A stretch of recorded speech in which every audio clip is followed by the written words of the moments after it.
In the year 2035, advancements in technology led to the creation of a virtual world called Connect. This virtual world was as realistic as the real world, with perfectly natural artificial intelligence non-player characters. It offered fancy swordsmanship and magic that could only be experienced in the game. These unique features attracted over 100 million people into the world of Connect. The scene shifted to a temple where Bae DoHyun, also known as Crash in the game, was engaged in a fierce battle against a large group of opponents. Let's aim for 200 likes on today's video. To show your support, consider subscribing to the channel.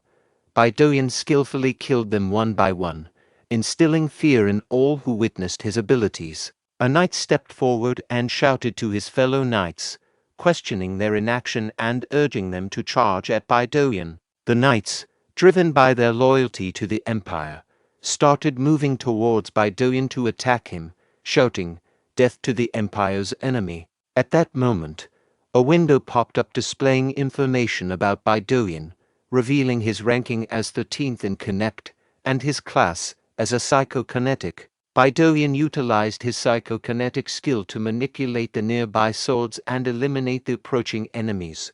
The knight then ordered the archers to fire arrows at Bae DoHyun. However, he swiftly used his psychokinetic ability once again to stop the arrows midair and redirect them towards the knight. The arrows hit many knights, causing some to die and others to sustain serious injuries. Bae DoHyun then proceeded to swiftly dispatch the injured knights using his dagger. The remaining knights, filled with anger, expressed their frustration with Bae DoHyun's overpowering skill in psychokinesis. However, their anger soon turned into confusion as they witnessed a large number of swords floating in the air. Bae DoHyun, once again utilizing his psychokinetic ability, controlled the swords and directed them towards the remaining knights, killing them all. After the bloody battle came to an end, Bae DoHyun moved forward towards the temple, muttering to himself, "Shit, where is it?" Suddenly, he noticed a cough coming from a nearby high priest. The high priest remarked, "In the end, this is it." Bae DoHyun looked at the high priest's locket and exclaimed, "That's it, his search is over." Meanwhile, the priest informed Bae DoHyun that God had foretold the arrival of saviors to this world. Bae DoHyun advanced, attempting to seize the locket from the priest's chest. However, the priest grabbed the hand of Bae DoHyun, exclaiming, "Why are there only fighters here, outsider? Why did you bring chaos to this world? Why did you burn the cities, kill the innocents, and enslave the people here?" Bae DoHyun forcefully freed his hand, snatching the locket, and retorted, "Old man, don't blame me. Blame the guild that colluded with the empire." In that moment, Bae DoHyun noticed new members arriving at the scene and muttered, "Shit, the guild's latecomers are here." He swiftly moved inside the building. Meanwhile, the priest warned, "Don't forget, everything will be as God has intended," and declared angrily, "All of you will pay for what you've done." Bae DoHyun then used the locket that he had snatched from the priest to open a hidden underground room. As he descended the stairs, he pondered to himself, according to the intel, these should be the very first mythical items in Connect. 5 years ago, major guilds colluded with the empire and destroyed the world. Everything he did for the last 6 months was for this. An NPC lamenting is nothing. The major guilds took control of Connect, and he is the only solo player left in the top 100. Let's take them before they get here. If they find out he obtained these items first, the guilds will be very upset. Excellent. Let's leave this place. He discovered a game cartridge and wondered why it was there. Abruptly, he experienced a sharp pain in his head. Bae DoHyun exclaimed, "Connection error. How did this happen?" Upon opening his eyes, he realized he had been stabbed. An internal lament echoed, "Damn it. Things were going too smoothly in Connect." Confronted by a group of individuals in black suits, one of them questioned his agitated movements, urging him to meet his end peacefully. Internally, Bae DoHyun condemned them, thinking, "I didn't expect them to escalate things to this extent in the real world. These people are despicable." Contacting their boss, one of them relayed, We have him. Do you want us to bring him alive? The boss, issuing instructions over the phone. In response, he said, "Yes, understood." Another inquired about the command, receiving the response, "Kill him. The boss only wants us to bring his head." Captured by a ruthless group willing to kill over a game, Bae DoHyun pleaded for mercy, but the captors were unforgiving. Ordered to cover his face, he internally resisted, thinking, "No way. Killing people over a game. These people are insane. Is this how I'm going to die?" Suddenly, a voice urged him to wake up. Opening his eyes, he was astonished to find himself alive, pondering, "What just happened? I thought I died after being stabbed." The attending maid queried, "Are you okay, Sir Raul?" Confused, Bae DoHyun wondered, "Raul, is that her status level?" Concerned, the maid asked, "You've broken into a cold sweat. Should I call a doctor?" Bae DoHyun reflected, "What? I feel like I'm witnessing something I shouldn't be able to." A system window displayed information. The soul has settled in. Activating Connect's closed beta system. You can now use the user interface. Current number of users: 1. Bae DoHyun muttered, "User, are you kidding me? That means this is inside the world of Connect." Raul contemplated within himself, sensing a profound connection. It differed significantly from his link with Crash. The strength in the game was determined by the level of connection one had with Connect.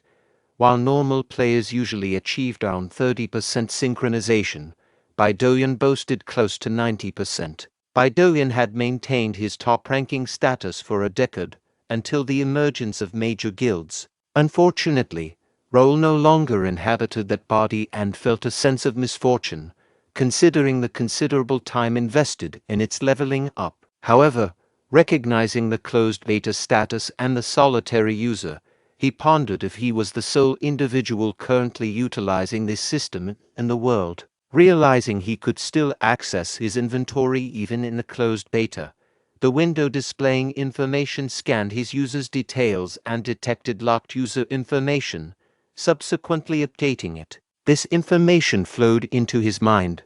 Determined to ascend to the pinnacle once more, Raul resolved to leverage the knowledge and powers from his past life. He identified himself as Raul Ashton, the youngest son of Ashton, the fifth count of the Reuben Kingdom. Ashton County, the first to fall in Connect, belonged to one of Reuben Kingdom's orthodox families.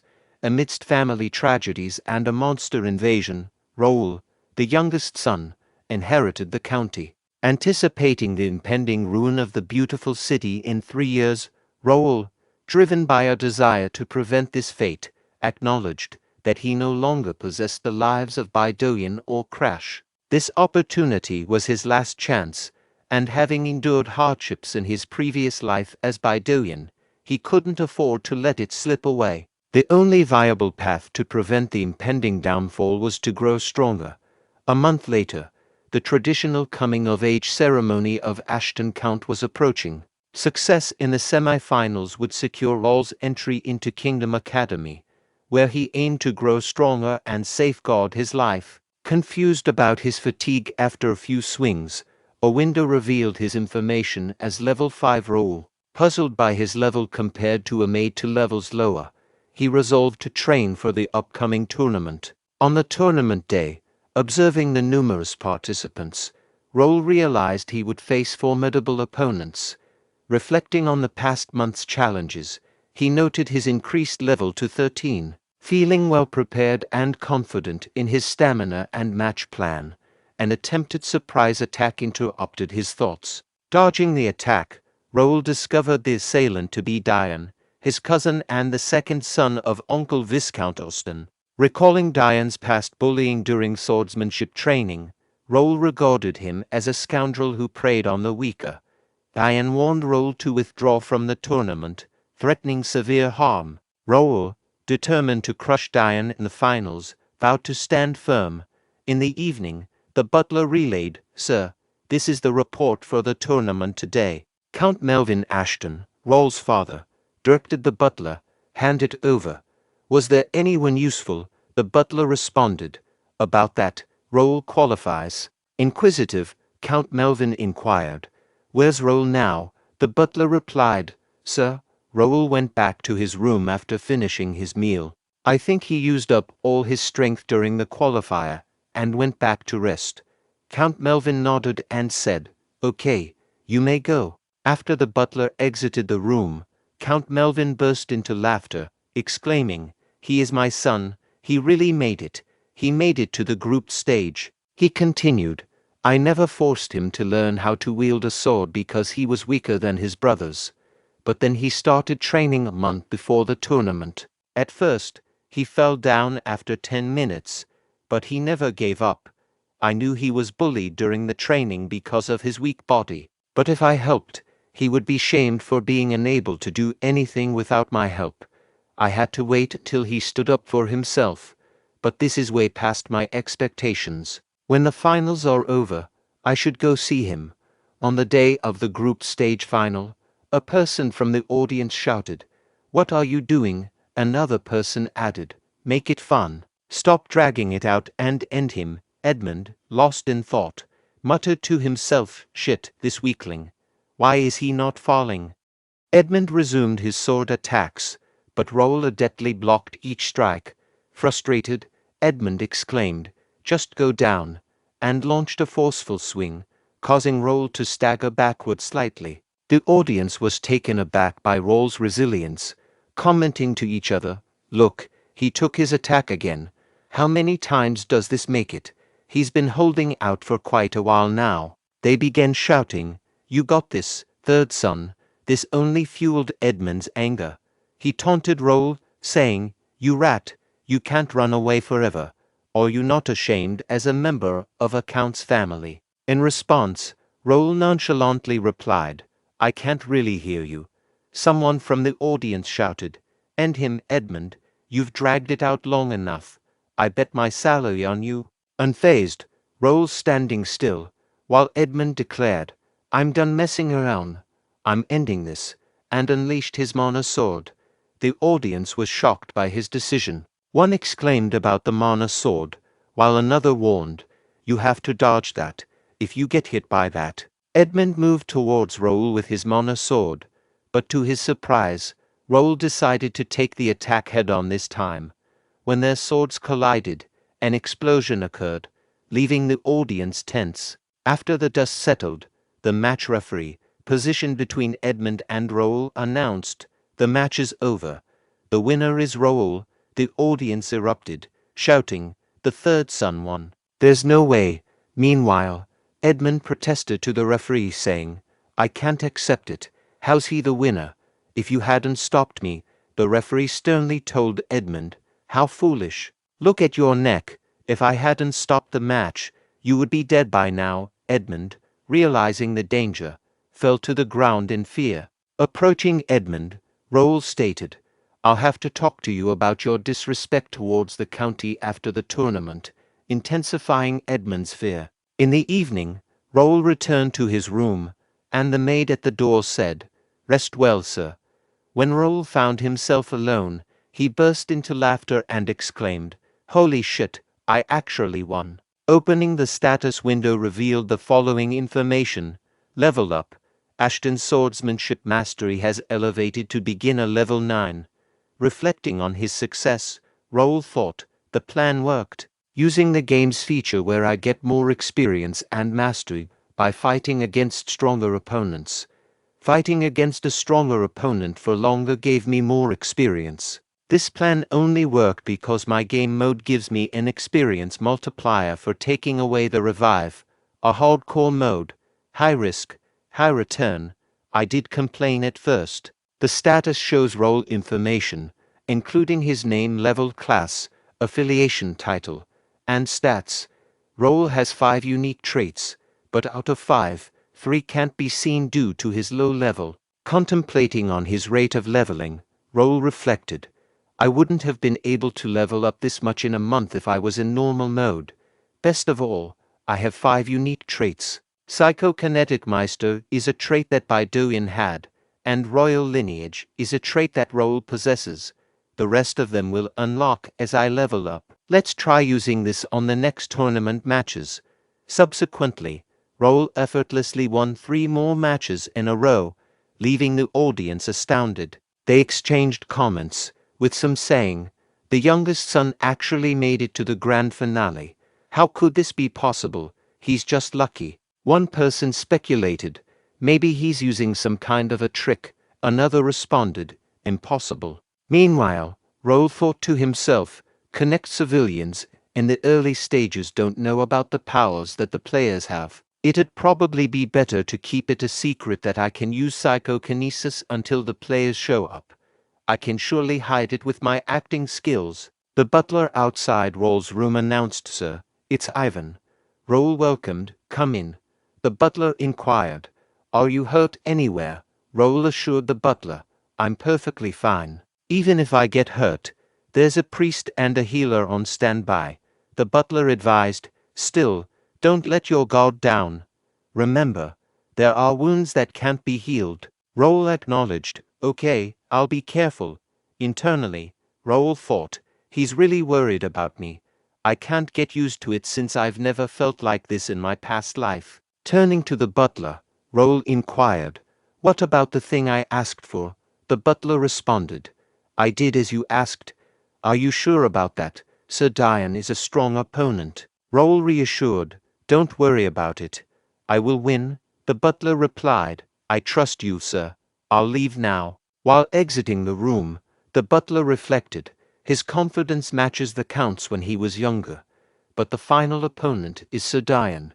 He brutally wounds whoever he goes against. Simultaneously, Raul contemplated, "How much is this? Ashton County's betting system." The county created a legal betting system for the tournament's success, and the bets also go to the participants.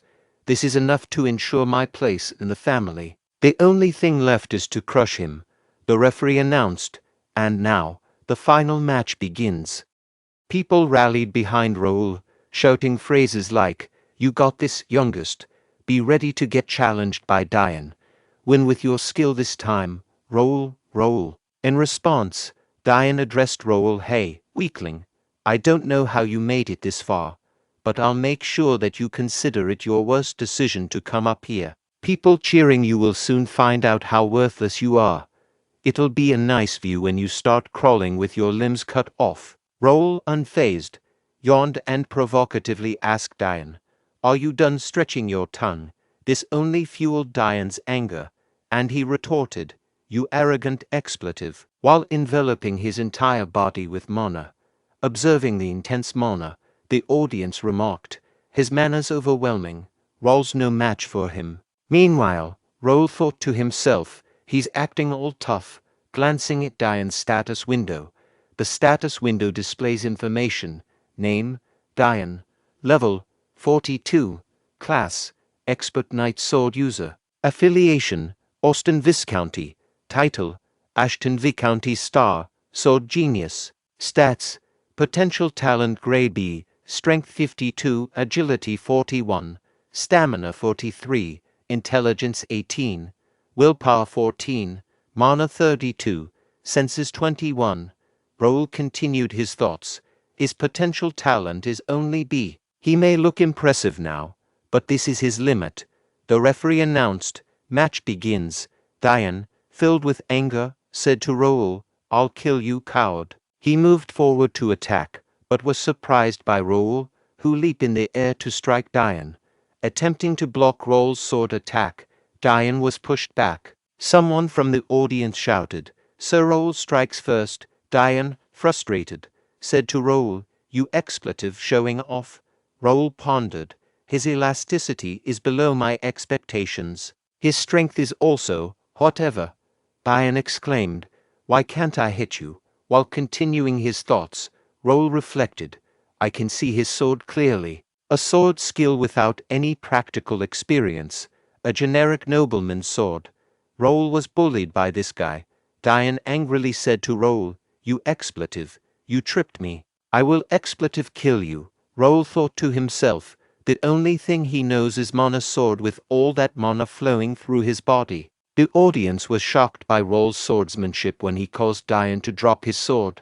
Raul remarked to Dian, boring, "You are really nothing after all." In anger, DoHyun moved towards his sword to pick it up but was tripped by Raul again.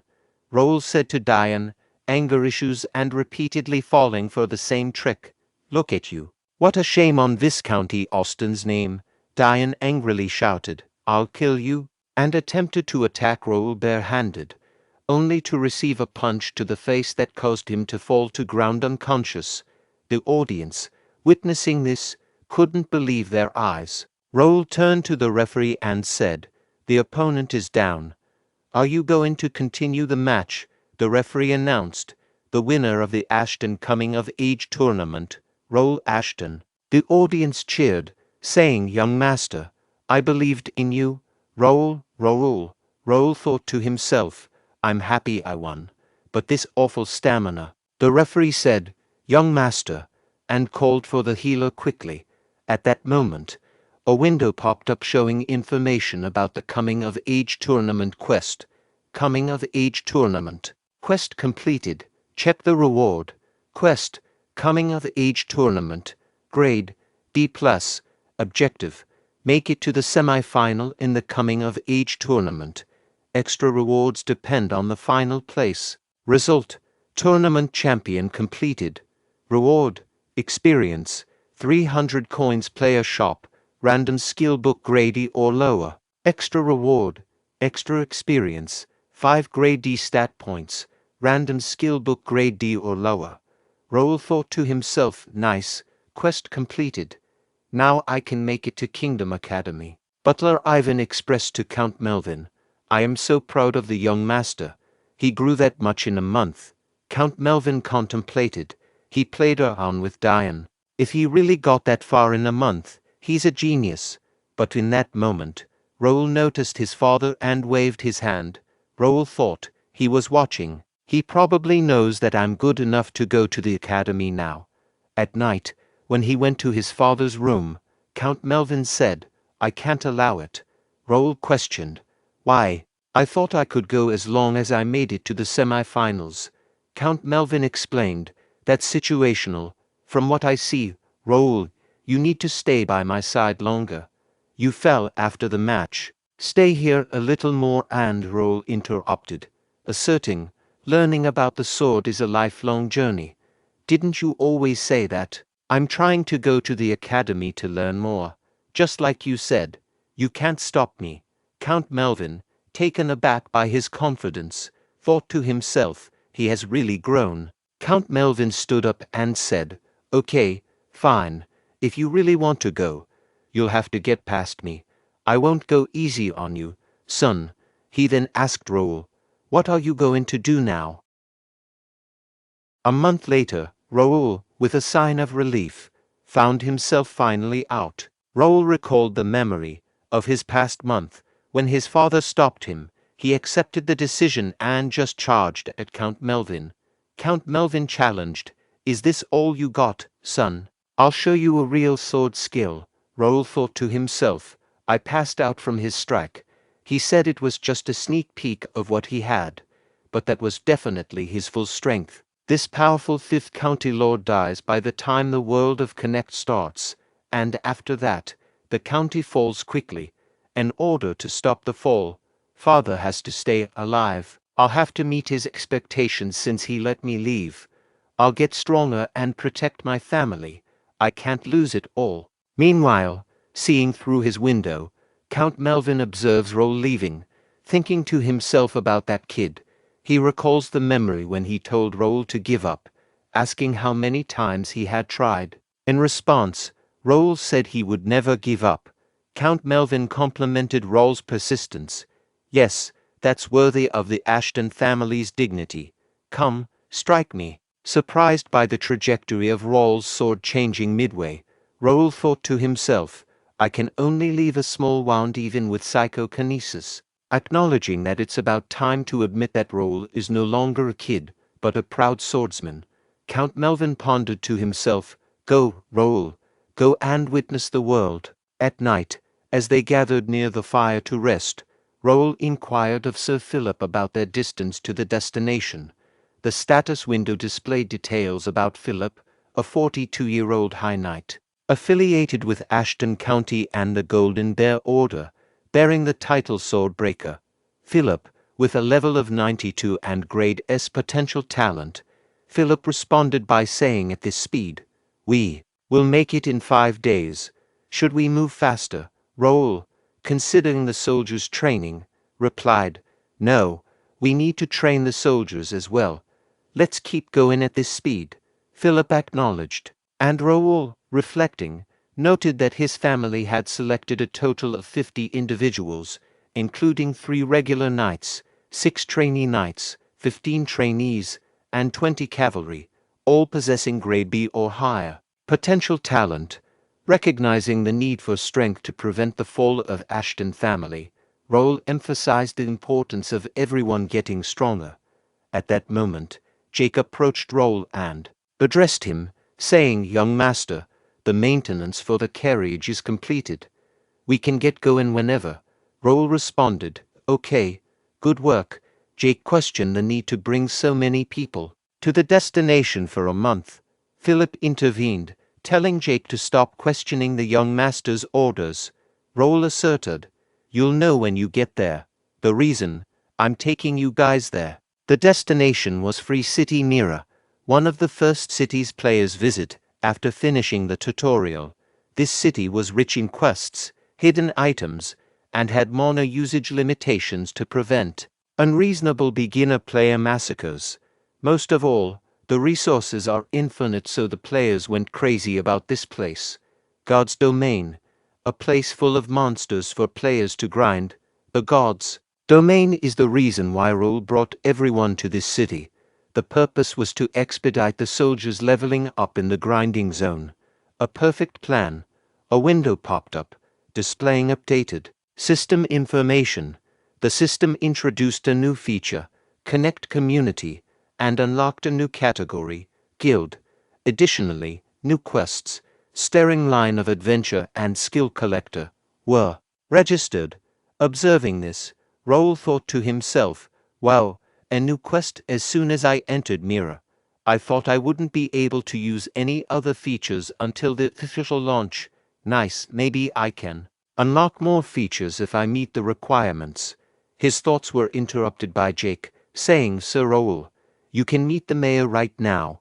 What would you like to do?" Raul responded, "Of course, I'll meet him." The mayor of Free City Mira, Reynaldo, inquired of his butler, "Who's here?" The butler replied, "The youngest son of County Ashton, Raul Ashton. He has come to visit with 50 of his people." Reynaldo, aware of Raul being the third son known for being weak, questioned, "What is he here for?" "Fresh air. Let them in. His family makes good money off monster materials. I'll rip some money off this kid." The butler acknowledged, understood. A little later, the door opened, and Raul greeted Mayor Reynaldo. The mayor responded, "Welcome, Sir Raul. I sincerely welcome you to the Free City, Mira." Raul expressed his gratitude, and Reynaldo suggested, "Let's sit over there and talk." Privately, Raul thought, "What a weasel. What an obvious fake smile." Reynaldo then asked, "So, Sir Raul, what brought you to Mira?" Raul replied, "I heard there's an excellent place to train here." Reynaldo affirmed, "Of course there is. You came to the perfect place. Mira is the safest place to train." Raul asserted, "It can't be an ordinary place. I would like to be permitted to enter the cursed forest." With a hint of nervousness, Reynaldo inquired, "What, cursed forest? It's too dangerous, especially for weaklings like I meant for younger people." Raul responded, "As I expected. Then I guess I have no choice. I guess I have to throw away the 500,000 golds that I was going to give you as gratuity in the river." Reynaldo exclaimed, 500,000 golds, Sir Raul, I was joking. The cursed forest would be easy for you and your knights. I give you permission to enter the forest." Raul said, "I knew a generous mayor like you would permit us." Privately, Raul thought to himself, "Now, the only thing left to do is grind and take all the rewards. I'll be at the top of Connect soon." The city known as Mirror was designed as a hub for connecting players in their virtual lives. In this closed beta phase, there are no inhabitants except for one individual, Raul Ashton. This unique circumstance has plunged the city into a crisis, given its extensive infrastructure of accommodations, large stores, guild buildings, and various facilities, all disproportionate to its current population. Land prices have plummeted as a result. Raul Ashton's true motive for being in Mirror is real estate acquisition, aiming to secure affordable land that will later be developed into luxury houses for nobles, guild houses for players, and apartments for regular players. He anticipates a substantial increase in land value in the future, particularly when players join and conflicts arise, akin to the remembered past. Mirror, once a city blessed by the gods, becomes an ideal refuge during times of war. Raul Ashton acknowledges that merely leasing land, as was profitable in the past, is insufficient. Given the impending war and potential risks, he is determined to be even more prepared this time. In a defiant stance against major guilds, he expresses confidence that this venture will differ from his past life, where he couldn't contend with their financial prowess. Jake inquired of Raul, "So, I just have to sign right here?" Raul, in a loud voice, responded, "Yes, everyone has signed except you. Just sign right here." Jake expressed caution, stating, "But my mom told me to be careful when signing papers." The girl confirmed, including Sir Raul, a total of 51. Creating and registering for the guild first is complete. Raul pondered to himself, "I created the first guild in a world without players. The very first and most advanced guild, first. They will get assistance from the system as members of the guild. I'm excited to see the confused look on their faces." At the Battle Association Mirror Branch office, Raul announced, "I'm next." The girl at the reception welcomed him, asking, "How may I help you?" Raul stated, "I'm here to see some skill books." "What's the highest rank you have here?" Skill books are books with different skills written in them. If one reads attentively, the skill can be acquired. The skill ranks range from rank F to rank S. The representative mentioned, "Our branch office offers up to rank C skill books, but rank C skill books can only be purchased by VIP customers." Raul inquired, "What are the requirements to be a VIP?" She explained, "Either through contributing to the association through quests, or stacking up purchases. But for stacking up purchases, you'd have to spend a lot." Raul further queried, "How much?" She responded, 10,000 golds, sir." Raul remarked, "That's not much." "Here, can I see the D rank ones first?" She asked, "Which line of skill books would you like to see first? Sword, bow magic, or shield?" Raul replied, "All of them." Shortly after, Jake commented, "Too heavy." "Sir Raul, do we really need all these books?" Raul responded, "You may think it's a bother now, but those books will advance you to a higher level." Jake acknowledged, "I guess they are well descriptive skill books, but can't you only train through books at the beginner level?" Philip chimed in, "I agree. We could have bought power armor with the money spent on these books." Raul assured them, "You will know tomorrow. Don't worry and be patient." In the room, Raul contemplated, "Maybe it is too much." There were limits on the number of skills players could use, so normally, players couldn't use various skills. He instructed, "Quest window." Raul further reflected, "When I woke up in Raul's body, there were 2 unknown items in the inventory. I can't click them or use them. But then, yesterday, when I got the quest, I was finally able to use those items. I found out that one of them was sealed skill dex. What if the reward for this quest is the skill dex's activation?" On the information window displaying the quest skill collector, quest, skill collector grade, and known objective, collect at least 10 skill books and register them in the skill dex. Extra rewards will be awarded depending on the type of skill books. Reward, skill dex activation. Extra reward, unlocks trait unknown, acquires skill unknown. Raul muttered, "So I have to open the dex and hold the skill book, then said, "Register." The dex page moved on its own, and a purple light from the skill book moved towards the dex, displaying the first skill on the dex. "Raul exclaimed, "It worked," and thought to himself, "The sliver of mana, and the book is gone. It's going to take forever to do them all." He asked himself, "Is there a way to register them all at once?" Suddenly, all the skill books started floating in the air. Purple lights emerged for each skill book, hitting the decks. Raul pondered. "What? Does it understand what I said? I guess. It worked." System window appeared, displaying information. Quest. Skill collector quest completed. Check the rewards. Skill Dex Rare has been activated. Extra reward trait Skill Collector Grade X has been unlocked. Extra reward Copycat Grade S has been acquired. Another window provided details about the collector skill, Grade X, effect, activation of Skill Dex. Skill Copycat slightly increases the chance of acquiring skills from a skill book. Copycat Grade S Mastery, Beginner Level 3, effect, steals skills from the examined opponent. Examined skills are registered in the dex. As mastery goes up, you can acquire higher ranked skills, and the power of the skills increases. Current copyable rank, B.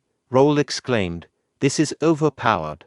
I can steal and use someone else's skill." A system window appeared, presenting information about the skill dex, grade, rare, status, upgradable, bounded, description, replica of the mythic item skill dex that holds records of ancient skills.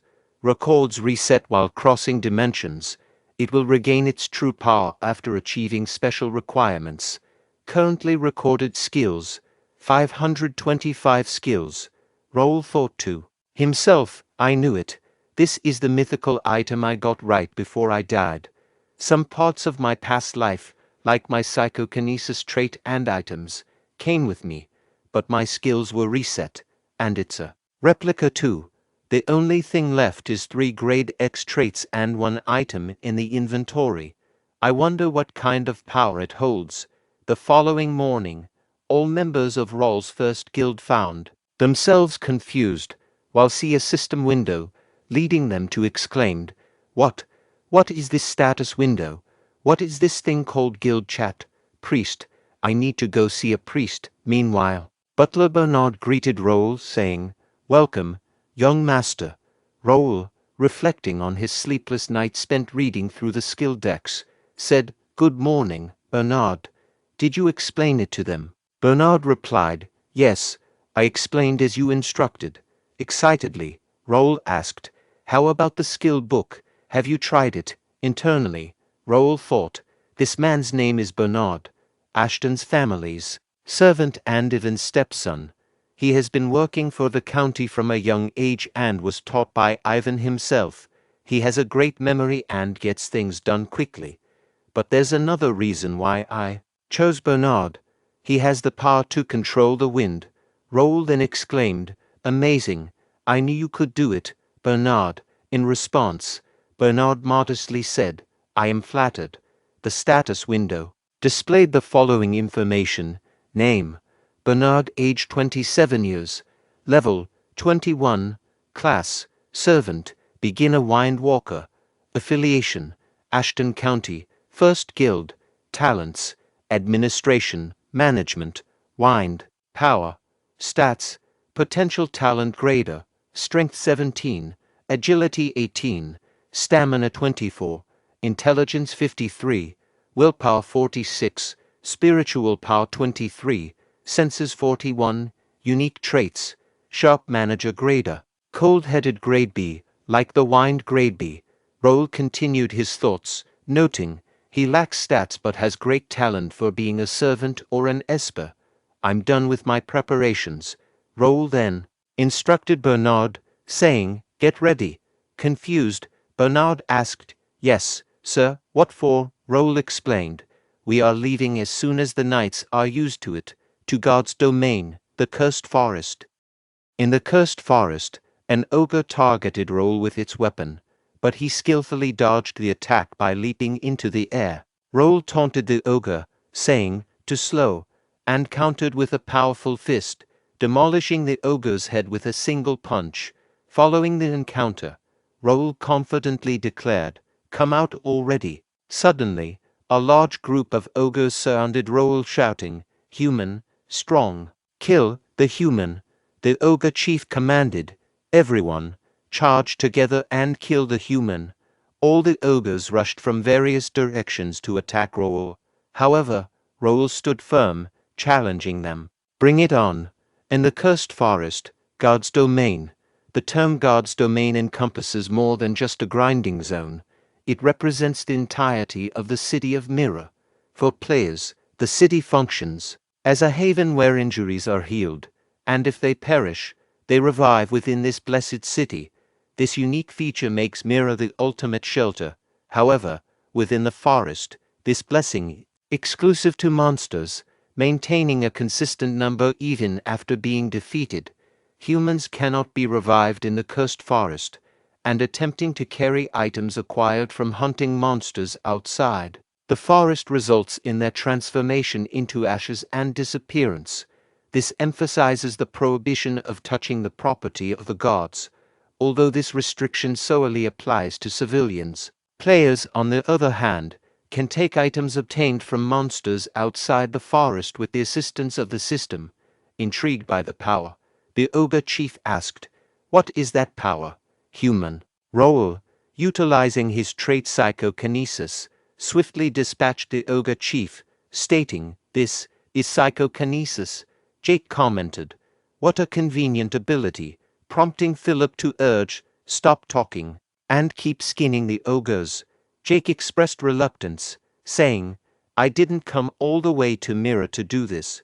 I guess we've made good progress from this training, Sir Raul. Raul laughed and graciously acknowledged, thank you. It was possible because of everyone's help. All of you can get stronger by studying the skill books. Philip acknowledged, he's right, recalling a memory when he used a skill to instantly defeat an ogre. Raul inquired, how's that? That's why I bought skill books instead of power armor. Philip expressed amazement. In the present moment, Philip thought to himself, I learned a skill so quickly. How did the young master find out about this strange ability? Checking the guild chat, he became shocked and exclaimed, young master. In the guild chat, Raul responded, I saw too. We are going back to Mirror now. Simultaneously, in the Free City Mirror, Randall Visconti's first son, Ramon, shouted, I should have done this earlier. It was hard holding myself back after seeing you Ashton kids walking around.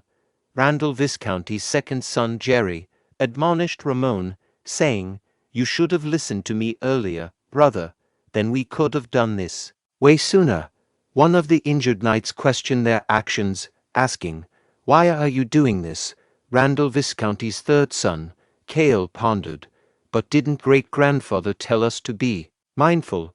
We're all here because we made a scene. A knight warned them, you will regret this.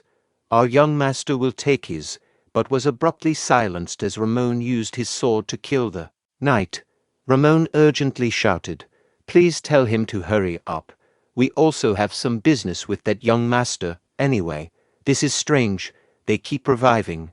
Jerry proposed, let's take care of this Raul kid like this. Cale reminded them, I thought noble families weren't supposed to point swords at each other in the Free City. Ramon dismissed the concern, asking, what's the matter? We can just say we never did it. What are they going to do about it? If you think about it, this is good. We can just crush the Ashton family. Maybe great-grandfather will even compliment us. At that moment, Raymond's head burst, leaving Cale nervously exclaiming, brother. They turned their attention backward, only to find Raul standing behind them in anger. Raul declared, how dare you? This offense towards the Ashton County. You will have to pay back with more than just your worthless deaths. Jerry exclaimed to Raul, are you crazy? How dare you touch a son of the Randall family? Cale questioned, what are the knights doing? How did he even get here? A knight from the Randall family speculated, I think they're the Ashton family's main force. Philip reported to Raul, saying, "We've surrounded the Randall Knights as you ordered, young master. We also made sure there were no civilians nearby." Raul acknowledged, "Good work, everyone." Utilizing his psychokinesis trait, he lifted all 3 injured knights of Ashton and instructed Bernard, saying, "Take them to the shrine." Bernard responded, "Yes, sir." Then Raul extracted his sword from his inventory, asserting, "I'll clean the garbage myself." The Randall Viscounty, akin to the Ashton County, belonged to the 5 warrior families of the Reuben Kingdom. However, in contrast to the Ashton family, the Randall family lacked an extensive history. The consolidation of the 4 warrior families into the 5 warrior families occurred when the current Lord, Viscount Hudson Randall, reached the swordmaster stage. As a family with a short history, they had to devise various strategies to secure their position, consistently producing great knights, making respectable contributions, and overpowering their opponents. Their target was the Ashton County, which had lost its influence due to the absence of a swordmaster for an extended period. Agitating the Ashton family posed no risks, considering they were the least politically inclined. Numerous conflicts between the 2 families unfolded across the kingdom, with most initiated by the Randall family. The prevailing expectation was that Randall Viscounty would emerge victorious, considering their abundance of sword masters. The people of Randall were thinking the same would happen here. Jerry contemplated. What is that unusual strength? He pulled out a sword from the air. Meanwhile, Raul approached Jerry, prompting a Randall knight to attempt unsheathing his sword. Raul swiftly noticed and immediately dispatched the knight with his sword, instilling fear in the other Randall knights. Philip conveyed, "Young master said he would take care of them himself." "Everyone, put down your swords." Jeremy thought to himself, "They are really putting away their swords. Are they insane? I mean, it's better for us." Kale shouted, "You are going to fight us by yourself. This isn't training." As Kale attempted to attack Raul, he swiftly cut him in half. Jerry addressed the Randall Knights, exclaiming, "You bastards! What are you guys doing just standing over there?" The knights turned towards Jeremy, who stepped forward, stating, "I guess I have to do it. I stood there because I didn't want to bully a 15-year-old kid. But if I don't act when my comrades are going down, it's not right." A window displaying Jeremy's status information popped up. Name: Jeremy, age 37 years. Level: 65. Class: Leader of God Knights, beginner sword expert. Affiliation: Randall Viscounty, Randall Knights. Stats: Potential talent grade B, strength 66, agility 72, stamina 68, intelligence 48, willpower 63, mana 70, senses 55, unique traits, brutality grade C. Jeremy instructed his knights to get ready. Raul reflected, Randall family's main weapon, Reaper. I guess those are the elites. Meanwhile, Jeremy and 3 other knights formed a formation to attack Raul. Continuing his thoughts, Raul noted, the leader's level is 65, and the other elites are also in their 60s. My current level is 45. I can't win against them normally. 2 of the front knights addressed Raul, with one saying, "Why don't you stop now? I think you did enough." The other added, "We let you be, but no more. Don't care even if you're a young master." To their surprise, Raul rushed towards them and swiftly eliminated one knight. Employing the bear strike skill, he created an opening and successfully took down the other knight. Jeremy advanced and attacked Raul, who skillfully blocked the attack, but causing Raul to be pushed backward. Concerned, Jeremy inquired of the remaining standing knight, "Are you okay?" The knight affirmed, "Yes, I'm fine." Jeremy thought to himself, 2 of my elites went down just like that. I heard he was weak and didn't know how to wield a sword. He then pulled out a dagger, now equipped with a reaper in one hand and a dagger in the other, stating to Raul, "You're different from the rumors. I'll have to get serious now." Meanwhile, unfazed, Raul responded, "Bring it on." Raul pondered to himself, a parrying dagger and a reaper. Is he using Randall Viscounty's sword skill shooting star? Jeremy, feeling a bit nervous, remarked to Raul, I like your bravery. But you know that every wound is healed in mirror, right? You can't fight us all alone. In reply, Raul stated, I think you are the one confused. I bet you and your knights didn't even train after arriving in Mira. Jeremy was taken aback by Raul's remark and thought to himself, how did he know? His contemplation was interrupted when Raul responded, how did I know? Those soldiers over there, shaking in their boots even after their wounds have healed, are living proof. They are not used to death. Inwardly, Jeremy reflected, this guy, he doesn't just know about combat. He can see through everything. He's a threat. Jeremy instructed the knight, cover me from the back. The knight confidently responded, leave it to me, sir. Following this, Jeremy hurriedly advanced to attack Raul, who prepared himself to block the assault. However, he found himself pushed backward by the combined attacks of both Jeremy and the knight, resulting in numerous cuts across his body. Seizing an opening in Raul's defense, the knight broke formation and rushed to attack, only to be swiftly killed by Raul in a single swing of his sword. Jeremy, in his thoughts, considered, he is a fool, shit, there's no time to waste, and promptly utilized his skill, Randall's sword vision shooting star. Observing the situation, Raul thought to himself, bring it, I will take you head on. As expected, it is a powerful skill known for its 1 versus 1 combat prowess. I'm struggling even with psychokinesis. I have to keep up. Meanwhile, Jeremy reflected, how, I'm definitely dominating this fight. I've pressed him all the way back. So then, and shouted, what's up with those arrogant eyes? Raul responded with 100%, leaving Jeremy confused about its meaning. In the midst of this, he was attacked by Raul, causing both his sword and dagger to be dropped. At that moment, a window popped up, displaying information. Opponent's skill examination has been 100% completed. Copycat is ready for use. Copy the exact moves using Copycat to engrave the skill into the decks. Raul utilized his trait psychokinesis to control both the dagger and sword of Jeremy, leaving Jeremy visibly shocked. Another window appeared, presenting information. Copycat, activate skill, Randall's sword skill shooting star grade B. Raul instructed the system to activate it and employed the shooting star skill to attack Jeremy. Confused, Jeremy thought to himself, how, this is definitely shooting star.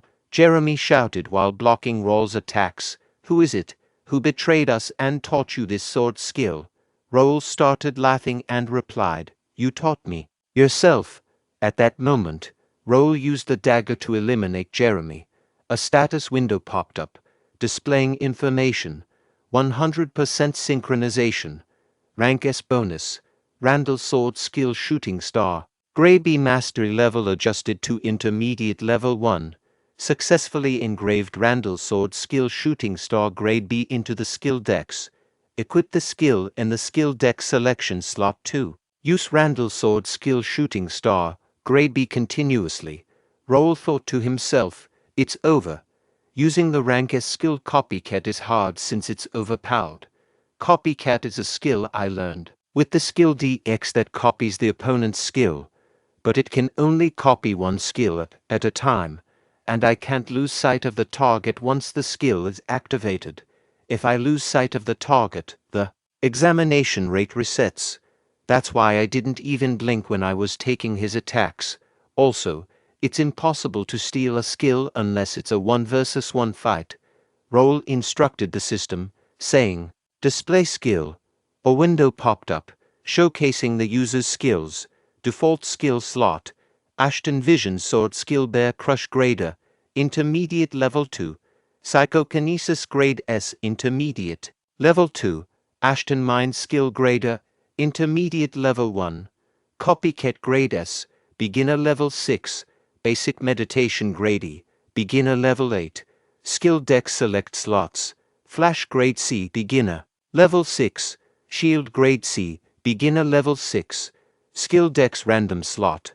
Iron Fist Grade D. Intermediate Level 1.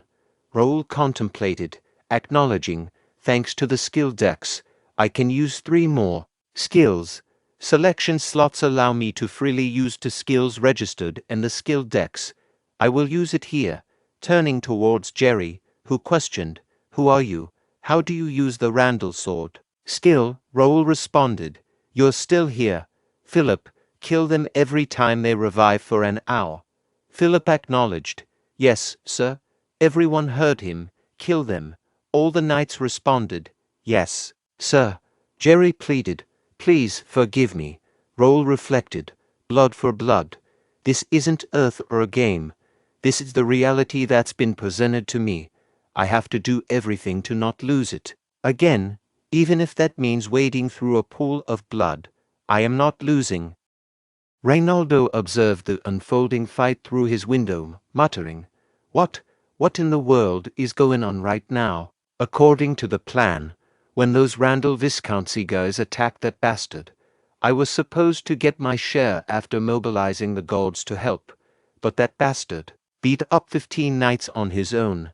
As Raul noticed him, he turned and looked directly towards Reynaldo. Feeling scared, Reynaldo quickly sat down to avoid being seen by Raul. He thought to himself, What?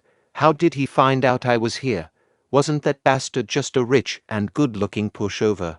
At that moment, Raul instructed his knights, Let's leave. The knights responded with a unanimous, Yes. Reynaldo continued with his thoughts. Then, by any chance, is he a hidden swordmaster of the county? If that's the case, he must have figured out all my plans as well. I'll have to be friendly with the Ashton County in the future. Back in his room, Raul pondered. I did overdo it a bit. Suddenly, a quest window appeared, displaying information. Rival family challenge. Result, rescue and punishment completed. Measured grade. B reward, experience, 30,000 coins player store only. Random grade B skill book, draw ticket. Raul, contemplating to himself, acknowledged. These rewards are quite substantial. In addition to securing around 5,000 gold, I obtained a space-expanding magic bag capable of holding a carriage's worth of luggage. A unique grade Reaper and a main gauche set were also added, courtesy of those scoundrels from Randall County. The real gem here is the B-grade skill book draw ticket. Did I really get all duds from the tournament skill book rewards? Reflecting on it now, that was quite absurd. I don't need something extraordinary, but please, let it at least be a mid-tier one this time. No, I just hope it's not a dud. Please, please. As Raul gazed at the system window, it revealed the acquired skill book, Rivera, Spearmanship Grade B. Raul expressed, Nice, spearsmanship is a necessary skill in my next destination, the capital. My luck seems to be following me, isn't it? Then, there's only one more important thing I have to do in Mira now. I've invested 1 month here for that, and I will make sure to succeed. A week later, Raul engaged in combat with an ogre in the cursed forest, successfully killing it. A window popped up, indicating level up. Player Raul has reached level 51. You have achieved the level necessary for promotion. You may decide the possible promotion. And another window displaying information. It was confirmed that Raul's job was a sword user, and he achieved the status of a beginner psychokinetic. The proficiency of job-related skills, including Ashton family inherited swordsmanship, Bear Crush Grade A+, and Randall swordsmanship shooting star Grade B, was outlined. Additionally, the skill psychokinetic Grade S had advanced to mid-level 2. A separate window conveyed. You have satisfied the promotion requirements. Your job sword user has changed into sword expert. Your job beginner psychokinetic has changed into intermediate psychokinetic. Philip exclaimed, That's amazing, young master. Jake added, That's awesome. A sword expert at 15 years old. To demonstrate his newfound strength, Raul utilized his psychokinetic trait, lifting nearby. rocks and consolidating them into one location. With swift movement, he rushed towards the gathered rocks, unleashing the skill bear strike in a powerful attack. Raul inquired of Philip and Jake. Should it be like this? Philip praised. That's wonderful, as expected of the young master. Jake, with a laugh, remarked, you can now do this without us. Then, we should also take a breather and relax. However, Jake's comment was cut short by Philip, who countered, what do you mean relax? Think about how much you've got to catch up on to keep pace with the young master. Jake addressed Philip, saying, that was a joke, since the young master has worked so hard. I was just saying that we can take it easy. Philip retorted, in any case, you're all talk. Raul stated, regardless of whether it was a joke or not, I don't plan on taking a break yet. Philip asked Raul, then what would you like to do? Jake suggested, shall we contact the family? The Count will be thrilled. In response, Raul conveyed, I'll tell my family myself later. Let's just keep it a secret between us for the time being. Both Philip and Jake agreed. Raul thought to himself, I've hunted enough monsters and leveled up enough as well. I've laid all the bait out. All that remains is for the prey to take the bait. Now, hurry and move, dogs of the Empire. Raul then said, then, let's go back now. Both Philip and Jake responded, yes, young master. The alchemist Nokia addressed his customer, take care. This marks the end of today's work. The potions are very popular these days. It's thanks to the Ashton County who brought these here. In order to produce potions, monster byproducts are needed. As monsters rarely appear in the cursed forest, I wasn't able to easily obtain them all this time. But thanks to the Ashton County's people who started bringing the monster byproducts, I've managed to produce potions every day now. Moreover, the people from the county visit my village shop each morning, inquiring about the night, offering help, and checking on my well-being. Could that have been Raul? He's a bit peculiar, but I'm grateful. And he's good-looking too. Oh my, what am I thinking? Get yourself together, Nokia. He's only 15 years old, 3 years younger than you, and he's a noble. Nokia arrived at her home and, upon opening the door, called out, Nikki, where are you? Annie is back. While searching for Nikki, she was startled to find a letter pierced with a knife. Retrieving the letter, she read, we're taking your little sister. If you want to save her, don't tell anyone about this and wait for the next instructions. In a fearful voice, Nokia exclaimed, this, please, not Nikki.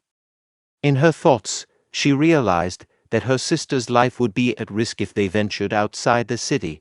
Aware of reports on kidnappings being investigated by the city government, she acknowledged the validity of the rumors. Contemplating her options, she faced a dilemma. Going to the city government seemed risky, as kidnappers might be watching. The city guards were unlikely to extend help beyond the city limits. Consulting mercenaries or the adventurer guild would take time. She grappled with the question, what should she do? Recalling Raul's words, she remembered him saying, if you are ever in any trouble, come find me. Nokia contemplated, acknowledging that this might be her only option. I have to go see him. A message popped up, indicating Nokia heading towards Raul. Raul, realizing the situation, ordered his knights to take their positions, stay vigilant, and report any changes. With his directive echoed by the knights, Raul accessed the community communication system. A window popped up, displaying information as Raul accessed Connect Community. In his thoughts, Raul reflected on Link Cafe, a premium member-only information hub he operated in his past life. As a star player, he utilized the cafe to gather valuable information from fans and informants, turning it into an information treasury holding nearly every hidden detail in Connect. Though the cafe still existed, Raul considered it a jackpot, a resource to replace his uncertain memories for better planning. The current window displayed information, now searching for Free City Mirror. Continuing with his thoughts, Raul reviewed, okay, I checked every quest I could possibly take. Now I have to hope everything goes as planned. His contemplation was abruptly interrupted by a knight announcing Sir Nokia is here. Reflecting inwardly, Raul pondered, can I change her future? He then instructed the knight, okay, treat her politely. Further delving into his thoughts, Raul considered Nokia, the bearer of titles like Crazy Alchemist, Blood-Hungry Witch, and Taboo Destroyer. Nokia struck fear into everyone, conducting experiments on humans as revenge against the Empire. Although the Empire was her main target for her chemical weapons, innocent civilians also became entangled. Now, Nokia stood before Raul as a desperate girl seeking his help. Interrupting his thoughts, Nokia urgently said to Raul, please help, Nikki's gone. Remaining composed, Raul reassured, calm down, she'll be fine. I'll help. Explain what happened. Nokia explained, my sister got kidnapped. She should have been home 2 hours ago since the lady next door was taking care of her. Please find my sister. She's just a poor kid. It's all my fault. Raul comforted her, saying, don't worry, I'll make sure we find her. I think I know where she's at. Nokia pleaded, really, please save her. Raul assured, I'll let you know as soon as I find her, so stay here. Bernard will help you. Bernard responded, please let me know if you need anything. And you made an excellent choice. Young master keeps his promises. Philip shared, Pierce is tracking them down. And this, I got permission to operate from Mayor Reynaldo. Raul acknowledged, nice. A window popped up, displaying information about the raid quest in Free City Mirror. Grade, D to B objective, defeat unknown rogues. Additional objective, rescue hostages and raid the hideouts in the forest. Description, an unknown group of rogues is active in the forest around Mirror City. Mayor Reynaldo has requested a raid on the rogues that have been kidnapping and interfering with trades. Regain peace by raiding the rogues' base. Reward, large amount of experience and coins. Recognition from the mayor, unknown. Raul inquired, good. Did you give him the list of rats? Philip replied, yes, the mayor said he will reward us for it later. Raul reflected, he was surprised as well. I gave him the list of rogues hidden in the city. I used the information from my informants and data from the cafe link. I've already used too many resources, so I made sure that there are no holes in our plan. Addressing his knights, Raul commanded, let's go. The assembled knights responded in unison, yes, sir. Meanwhile, 2 individuals observed them from behind bushes. Simultaneously, in Ashton County, a golden bear knight from Raul's guard named Pierce lurked in the bushes. Internally, he pondered, found it. Judging by the traces on the ground, this must be it. Initiate operation. He then leaped into a nearby tree, contemplating, let's try using the new skill I learned. Detection, phantom magic circles and barriers. Young master was right. I will have to report this. A window popped up, displaying the message. We will be there in 5 minutes. Reflecting on this, Pierce thought to himself, this reminds me of 5 months ago. Youngest son, Raul. He was known for his weakness and talentlessness compared to his brothers. Many servants and knights didn't want to travel with Raul. Even when he was looking for volunteers, no one seemed interested for a long time. When Raul visited the knights' training ground and started talking to knights himself, he had conversed with Pierce as well.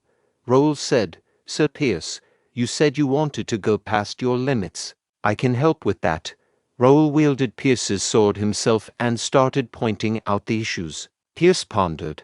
I did say I want to go past my limits, but how is this kid going to teach me anything? I guess I can try it out. Every move felt smoother. Reflecting on what Raul had said to him previously, Pierce remembered. It'll be hard for you to learn Bear Crush. Your strength lies in agility, not power.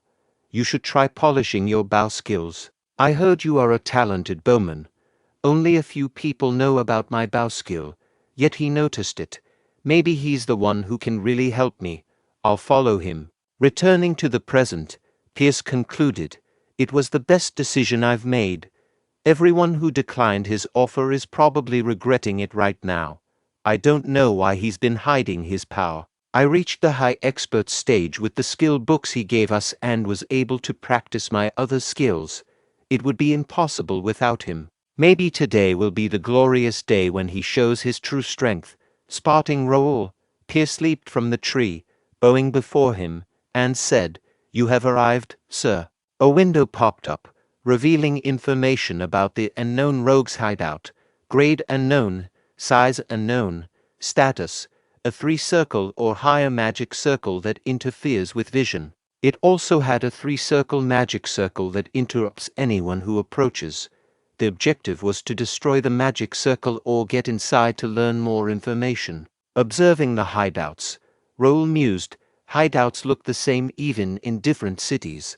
Kranan Empire's spies were hiding in Mira. Normally, Connect players get quests from starting cities like Mira and receive rewards for killing monsters or rogues. However, there are some unusual rogues, the slave trader who kidnaps people in the city, mercenaries trying to make it big. But the most dangerous of them all is the Kranan Empire's spies, the Imperial Hounds. They hunt players and blackmail them to prevent them from gathering together. They are crucial in late game as well, so I can't let them be. Subsequently, Raul signaled Pierce to attack. Utilizing his bow skills, Pierce swiftly eliminated two rogues positioned at the gate entrance. Observing the entrance, Raul contemplated. There's no one near the entrance. I'll dispel the magic circle with the scroll I bought from the shop. Wait, I can see the mana flow. Can I do this? Raul then infused mana into his weapon and struck the magic circle, successfully breaking it. A window popped up, displaying the information magic circle destroyed. Internally, Raul noted, "Nice. Now, instead of buying scrolls, I can save money." Pierce directed his subordinates, saying, "Jackson and Nil, lure them like we planned. I'll let you know when to enter." Both responded, "Yes, sir." Meanwhile, Raul thought to himself, "Nice, I have elite knights here. Let's hunt them all." Near the entrance, Raul instructed the knights, stating, "They don't need captives. They will hunt them all. Don't forget to use this for the last blow." In response, Jake expressed to Raul, "I don't understand why we should use this stick, but I will follow your orders. This doesn't even seem to be a task where we need to use weapons anyway." Addressing Knight Pierce, Raul instructed, "Watch out for us and find where the kidnapped people are. We need to save Miss Nokia's younger sister Nikki. Prioritize her." Pierce responded, saying, "I got it." Raul then commanded, "Let's go in," and utilized his psychokinesis trait to open the door. Together with his knights, Raul entered, walking for a little while until they reached the hideout of the rogues. Pierce employed his camouflage skill to hide himself and moved towards the hideout. After some time, a window popped up displaying information. Pierce has successfully infiltrated the opponent's base. Raul, in his thoughts, considered, "Good. Let's start hunting now." High cave ceiling and wooden fences spread around. Their levels are around 30 to 31, not much different from regular thieves. Since I've checked the base, I should give the orders. Then, Raul issued orders to both Philip and Jake, using a gesture of his finger to commence the attack. Swiftly and silently, Raul and his knights moved, remaining unnoticed by their opponents. The command was clear: kill the enemies present on the wooden fence quickly. The leader of the rogues, upon seeing them, alerted his fellow rogues, stating, "There are intruders. Guard the fences and kill them all." Inwardly contemplating the situation, Raul recognized the escalating threat. "Their numbers are increasing, and they're even starting to block my arrows," he thought, while concern etched on his face. A rogue, spotting Raul, urgently signaled, "Over there, shoot him down." With precision, they shot arrows at Raul, who deftly employed his psychokinetic ability to deflect the incoming projectiles. The rogue who launched the arrow, frustrated by Raul's skill, muttered, "That bastard," bounced off the arrow. "Hey, get some backup from downstairs. Over there." Panic set in as the realization struck. Arrows don't work on him. Jump on him and attack. The urgency in the rogue's voice echoed through the hideout, setting the stage for an intense confrontation. Meanwhile, Raul contemplated. I guess I'll have to use this now. Swiftly, he retrieved numerous daggers. In the midst of this, an assailant attempted to attack Raul, but he skillfully blocked the assault, pushing the attacker away. Raul harnessed his psychokinetic ability to collect all nearby arrows scattered on the ground. Witnessing this unfold, the opponents displayed visible shock at Raul's skills. In a decisive moment, Raul turned the tables, launching an offensive with the arrows and the array of daggers at his disposal, all manipulated through his psychokinetic ability. Despite his onslaught, some opponents managed to survive, adding an element of uncertainty to the unfolding confrontation. Reflecting inwardly, Raul considered, it's still not powerful enough. I have to exert more force on it to pierce through armor. With determination, he leaped forward to dispatch the injured enemies. In the midst of the skirmish, thoughts raced through Raul's mind. He questioned the whereabouts of the remaining adversaries.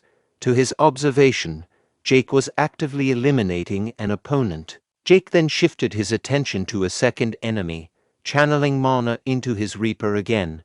With an intense expression, he executed a lethal strike, killing the opponent. Raul pondered, observing Jake's rebellion against using the rapier.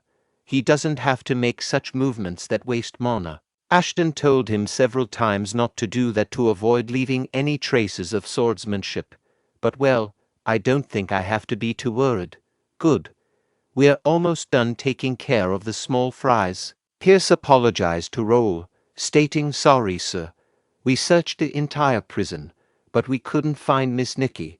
Raul responded, it's okay. Did you explain things to the captive villagers? Pierce replied, yes. We have distributed the clothes and food, and told them to wait in one place until the battle ends. Jake inquired, but sir, do you think there are other enemies? Aren't they just thieves? Raul observed, they are, but don't you think it's a little weird?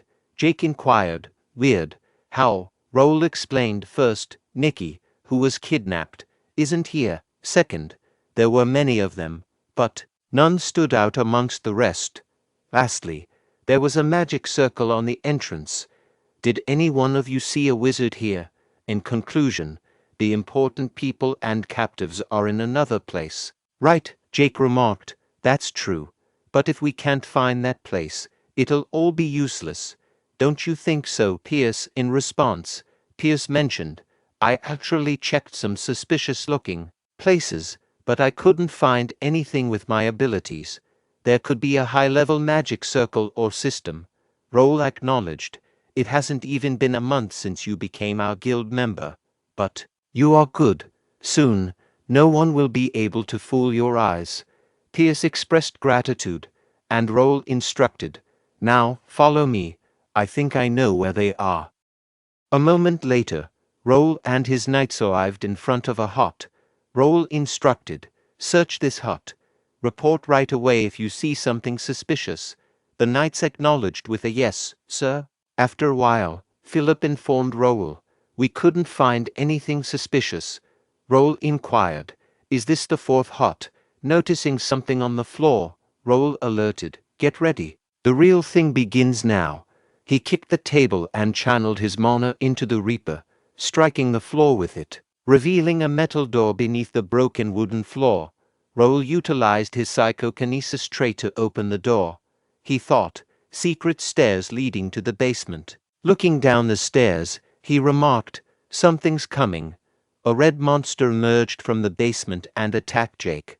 Startled, Jake exclaimed, what is this? Meanwhile, Philip cautioned, don't step away. It will be harder to fight them if we scatter. As a monster rushed forward to attack, Raul retaliated, pushing it back with his Reaper attack. Philip informed the others, they are the Imperial Demon Cavalry. Their vital points are different from humans. Cut their heads. Jake, surprised, exclaimed, what are they doing in this place? Meanwhile, Raul considered, I should study their traits first. as he jumped forward and killed one of the monsters. A window popped up, displaying information about the monster. Incomplete Imperial Demon Cavalry, Level 41, Type 1, Cranon Imperial Demon Cavalry. Continuing with his thoughts, Raul reflected, just what I'd expected. I had a hard time in the past because of these guys. Recalling his past life, Bae DoHyun, he remembered, I attacked the Empire's hideout in the starting city on my 6th month of playing the game. It was due to the mayor's request when the top players were about to graduate from the starting city. Tens of top players who had finished changing jobs for the second time formed a punitive force with hundreds of guild alliances and took over the fortress. However, when the genuine Imperial Demon Cavalry, who had been concealed, revealed themselves, the majority of players were swiftly wiped out. Even the rankers, myself included, narrowly escaped. For 6 months following that incident, no one dared to approach the Empire's hideout. At that time, the Demon Cavalry was complete, with an average level approaching 50. Naturally, players who had only just reached level 50 found it challenging to contend with them. But now, the Demon Cavalry is incomplete, with low levels. My escorts are expert high-class knights over level 80. More importantly, I can discern the randomly placed vital points of the Demon Cavalry. All I need to do is target those vital points. After a little while, all the monsters were killed by Raul and his knights. Jake expressed frustration, saying, "Those damn monsters." Pierce asked, "Why is the Imperial Demon Cavalry in a place that's akin to the kingdom's front yard?" Philip inquired. "What should we do now, sir? I think it'll be dangerous to go inside." Raul determinedly replied, "We will go in. We can't back out now," Pierce suggested to Raul. "Then we should at least get some backup." Raul countered, "No, the captives will be in more danger the longer it takes. We have to take care of them before they get in touch with the others outside." Philip advised Raul then, "Stay behind us. We will handle the enemies. Just focus on searching with Pierce." Raul thought, "It's a shame, but it's not the time to be greedy right now. I get part of the experience points anyway even if I don't kill them myself. It's my chance to get carried. I've worked hard until now. By the way, it feels so great to have such reliable subordinates," Philip declared. "We will go first," and both Jake and Philip walked downstairs. Peering into the basement, Jake suggested, "We should kill them in frying stool water." Shortly after, Pierce remarked, "They are fearless, doing chimera research in another country's territory." Then the Demon Cavalry he fought, Raul observed, must have been made of the citizens. They kidnapped. I didn't expect them to be this crazy. In his thoughts, he reflected, I have seen these kinds of scenes several times in my past life, but it still creeps me out. Actually, I thought about joining them when I reincarnated because they will be seizing supremacy over this continent in about 10 years from now. But the Emperor is a crazy man. Becoming his subordinate would be the same as jumping into a fire with a bomb in hand. There are many baseless rumors about the Emperor, but I'm sure about one thing. The Emperor doesn't regard humans as equals. Those without royal blood are sorted into classes based on their perceived value, and during a life of labor, they become experimental subjects or food for the Imperial Demon Cavalry when deemed useless. Even high-class citizens face execution if they displease the Emperor. I recall a general who voiced concerns about the Emperor's tyranny. As he spoke with the king, a glowing red tattoo on his shoulder signaled his impending explosive demise. I vividly remember being there. I have no intention of surviving by aligning myself with someone like that, and I cannot condone experiments on innocent civilians. His contemplation was interrupted when Philip opened another door, beckoning to Raul. "Sir, could you come here and take a look?" Upon entering, Raul and his knights witnessed an Imperial knight urgently shouting, "Activate it. We have to secure the exit route." Pierce, utilizing his detection skill, identified the threat. 4 knights, 3 wizards, and 10 Imperial Demon Cavalry. The wizard seemed to be attempting to activate the magic circle in front of the cave. Philip assumed command, declaring, "I will handle the knights. Pierce, take care of the wizards. Jake, handle the Imperial Demon Cavalry that are after him. Please provide backup, sir," Jake remarked. "So you want me to clean up the mess from behind?" Meanwhile, Philip cast an angry look in Jake's direction. Pierce swiftly ascended to a nearby elevated position, employing about to target an enemy wizard and successfully eliminating it. Raul then directed his knights to attack, contemplating. Charging shot. They're 5 circle wizards. We have to eliminate them first. That barrier. Ordinary arrows don't work on it.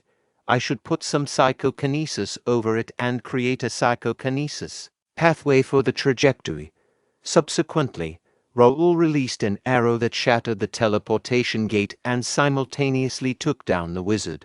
He continued his thoughts. Good, we stopped them from escaping through the teleport gate.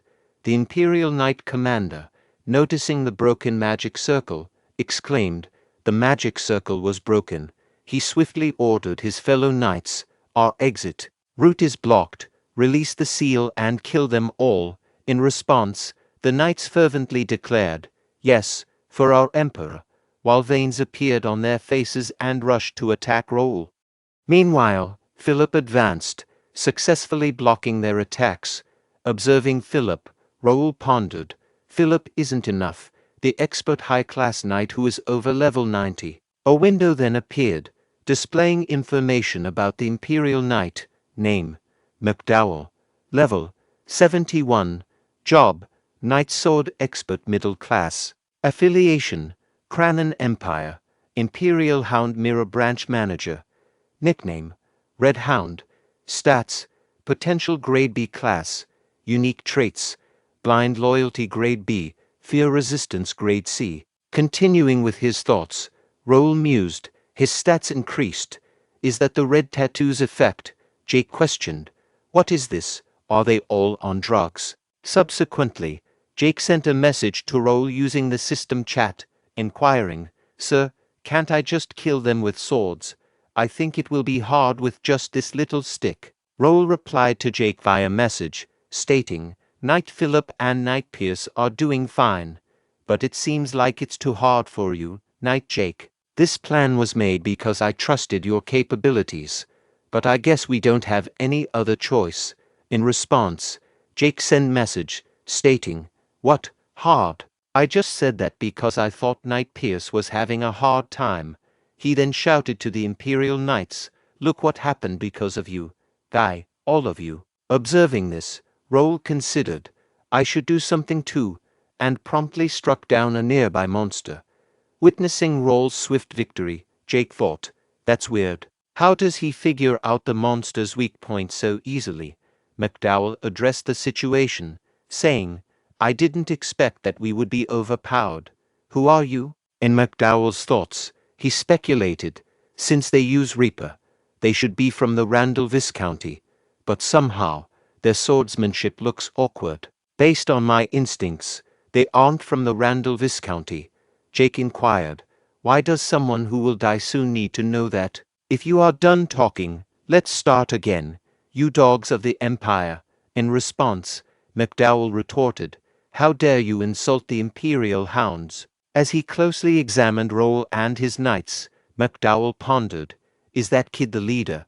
I think I have found a way for us to survive." McDowell then shouted, "Give your life for the Emperor." For the honor of the Emperor, the remaining knights transformed into monsters and charged forward.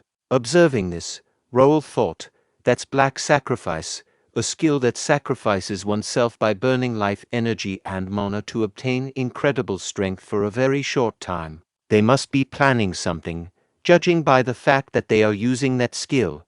In that moment, a message from Philip appeared, conveying, "Sir, be careful." Simultaneously, McDowell activates his power armor and charged forward to attack. A window displayed information about the power armor.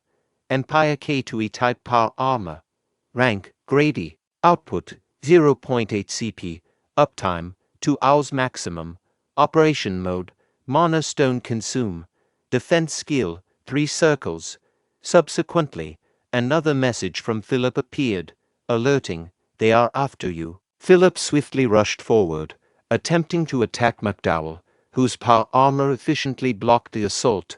Frustrated, Philip thought, "Damn it." The attack was cancelled out by the force field, and he shouted a warning to Raul. At that very moment, McDowell declared, "This is over," and launched an attack on Raul. However, Raul skillfully blocked McDowell's attack. A little shocked, McDowell exclaimed to Raul, "What is it this time, you bastard? You were a power armor user." In McDowell's thoughts, he speculated, power armor with shifting parts, judging by its appearance, it should be F-class, but my instinct is telling me that it will be dangerous if the shifting ends. Attempting to attack Raul again, McDowell persisted. Meanwhile, memories of a few moments ago flooded Raul's mind, recalling McDowell's initial attack. What happened? I was going to dodge the attack by using the C-rank skill flash, but a message popped up and I can't move, notifying him of encountering a hostile power armor. Regnator, which was previously dormant, had awakened. Assessing Raul's qualifications, has a unique trait and known, Grade X, attainment, sword expert, middle-class psychokinesis. Raul had fulfilled the minimum qualification, prompting the activation of Regnator. However, due to insufficient mana for complete activation, Regnator searched for other energy sources. It identified intermediate grade psychokinesis and successfully fixated its shape using psychokinesis. As a result, Regnator had partially activated. Raul reflected, so this is the power armor, a barrier that blocks all physical attacks weaker than a mana blade, defense skill that cancels out at least 3 circle magic, and a mysterious core that enhances the mana and physical abilities of the user. Even with higher level and experience, you can't win against someone with power armor. That's how great the effects of the power armor are. However, power armor is for NPCs. If you aren't a connected villager, it can't be worn. So for players, power armor became a dream equipment they could never have. For NPCs, it was the only way they could counter the player's outburst. And here I am, wearing that power armor. Raul's thoughts were abruptly interrupted. What's happening? Why aren't the attacks working? McDowell launched another attack on Raul, which was blocked, but the impact pushed Raul backward. Meanwhile, McDowell appeared, fatigued after the last attack. Taking advantage of the moment, Raul utilized his psychokinesis trait to retrieve his Reaper. Subsequently, he employed the shooting star skill to counterattack. McDowell, feeling the impact, thought, "Damn it, he even broke the barrier. Is this the end? But even if it is, I won't die alone," he shouted, "Honor to the Empire." Observing the scene, Raul contemplated, his body is fusing with the power armor. Guess it is almost over. Suddenly, a window appeared with information. Regnator has detected a forbidden piece of power. Confused, Raul thought, what does that mean? Another window provided clarity, releasing part of the seal due to an oath. Shortly after, a golden mana enveloped Raul's entire body. Then, another window emerged with information. Regnator will show his true self temporarily. Raul, clad in Regnator power armor, stood motionless. McDowell, taken aback by the sight of the power armor, collected his composure and leaped forward to attack Raul. Observing McDowell's, Raul disdainfully remarked, "Disgusting." However, when McDowell's fist collided with Raul's power armor, a massive explosion happened. The force of the explosion created a shockwave, causing the knight accompanying Raul to struggle to maintain their stance without being thrown backward. Meanwhile, aided by his power armor, Raul effortlessly thwarted McDowell's attack. Skillfully, Raul pushed McDowell backward, creating a strategic distance. In retaliation, a single, precise punch from Raul proved fatal for McDowell, culminating in a decisive victory for Raul and his knights. As Raul's power armor vanished, He reflected. I did it. I barely met the time limit, accompanied by a cough, causing both Philip and Jake to express concern and rush towards him, asking, "Young master, are you okay?" Raul reassured them, saying he was fine, and contemplated. I've never felt this before, something I've never experienced as a player. It feels like I saw a glimpse of eternal power. I borrowed the item's power this time. One day, I'll reach it with my own strength. After a while, Raul contemplated. Pocket teleportation device and mana stone. Let's figure out how to use them later. Pierce then informed, "Sir, we found Nikki and the other hostages." There was some, however. Raul interjected. "There was nothing we could do. Get their belongings so we can hand them over to their families." Pierce acknowledged. "Yes, sir. Nikki's not well right now." Raul urged. "We should hurry. Let's leave." Jake questioned Raul. "Are we really leaving those here?" Raul inquired. "Why?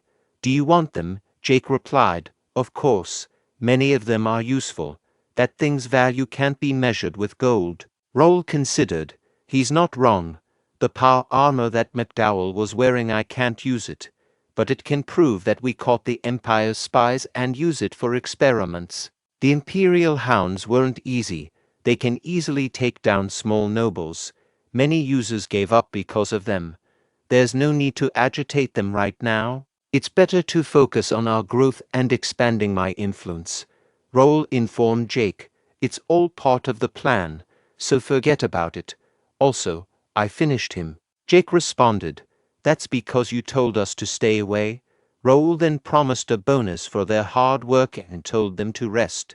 Excited, Jake exclaimed, "Bonus and vacation. You can't take it back." Raul, observing Jake, wondered, is he stupid or smart? He then asked Pierce for a report, and Pierce assured, "We've lured them as planned, and will ensure there's no setback." Raul pondered, "Let's see what they do. It's obvious, though. I'm curious about the kind of face they'll make after falling for this trick." Ramon questioned the guide. "How far did they go? Hey, guide, are we going the right way?" Frustrated, Ramon thought, "Shit, we tracked him down to this forest, but we don't even see his traces. We had to mentally heal from the shrine and even lost money and swords because of him. We lost to him because we couldn't use mana skills in the city. There's no way we could have lost with 12 knights otherwise. Knight leader Jeremy even has power armor. This is our chance now that he's outside the city." His thoughts were interrupted by the guide, who pointed and exclaimed, "Right there." Entering the hideout shortly thereafter, Kale remarked, "Here, this looks kind of dangerous. I guess we have to go in to find out."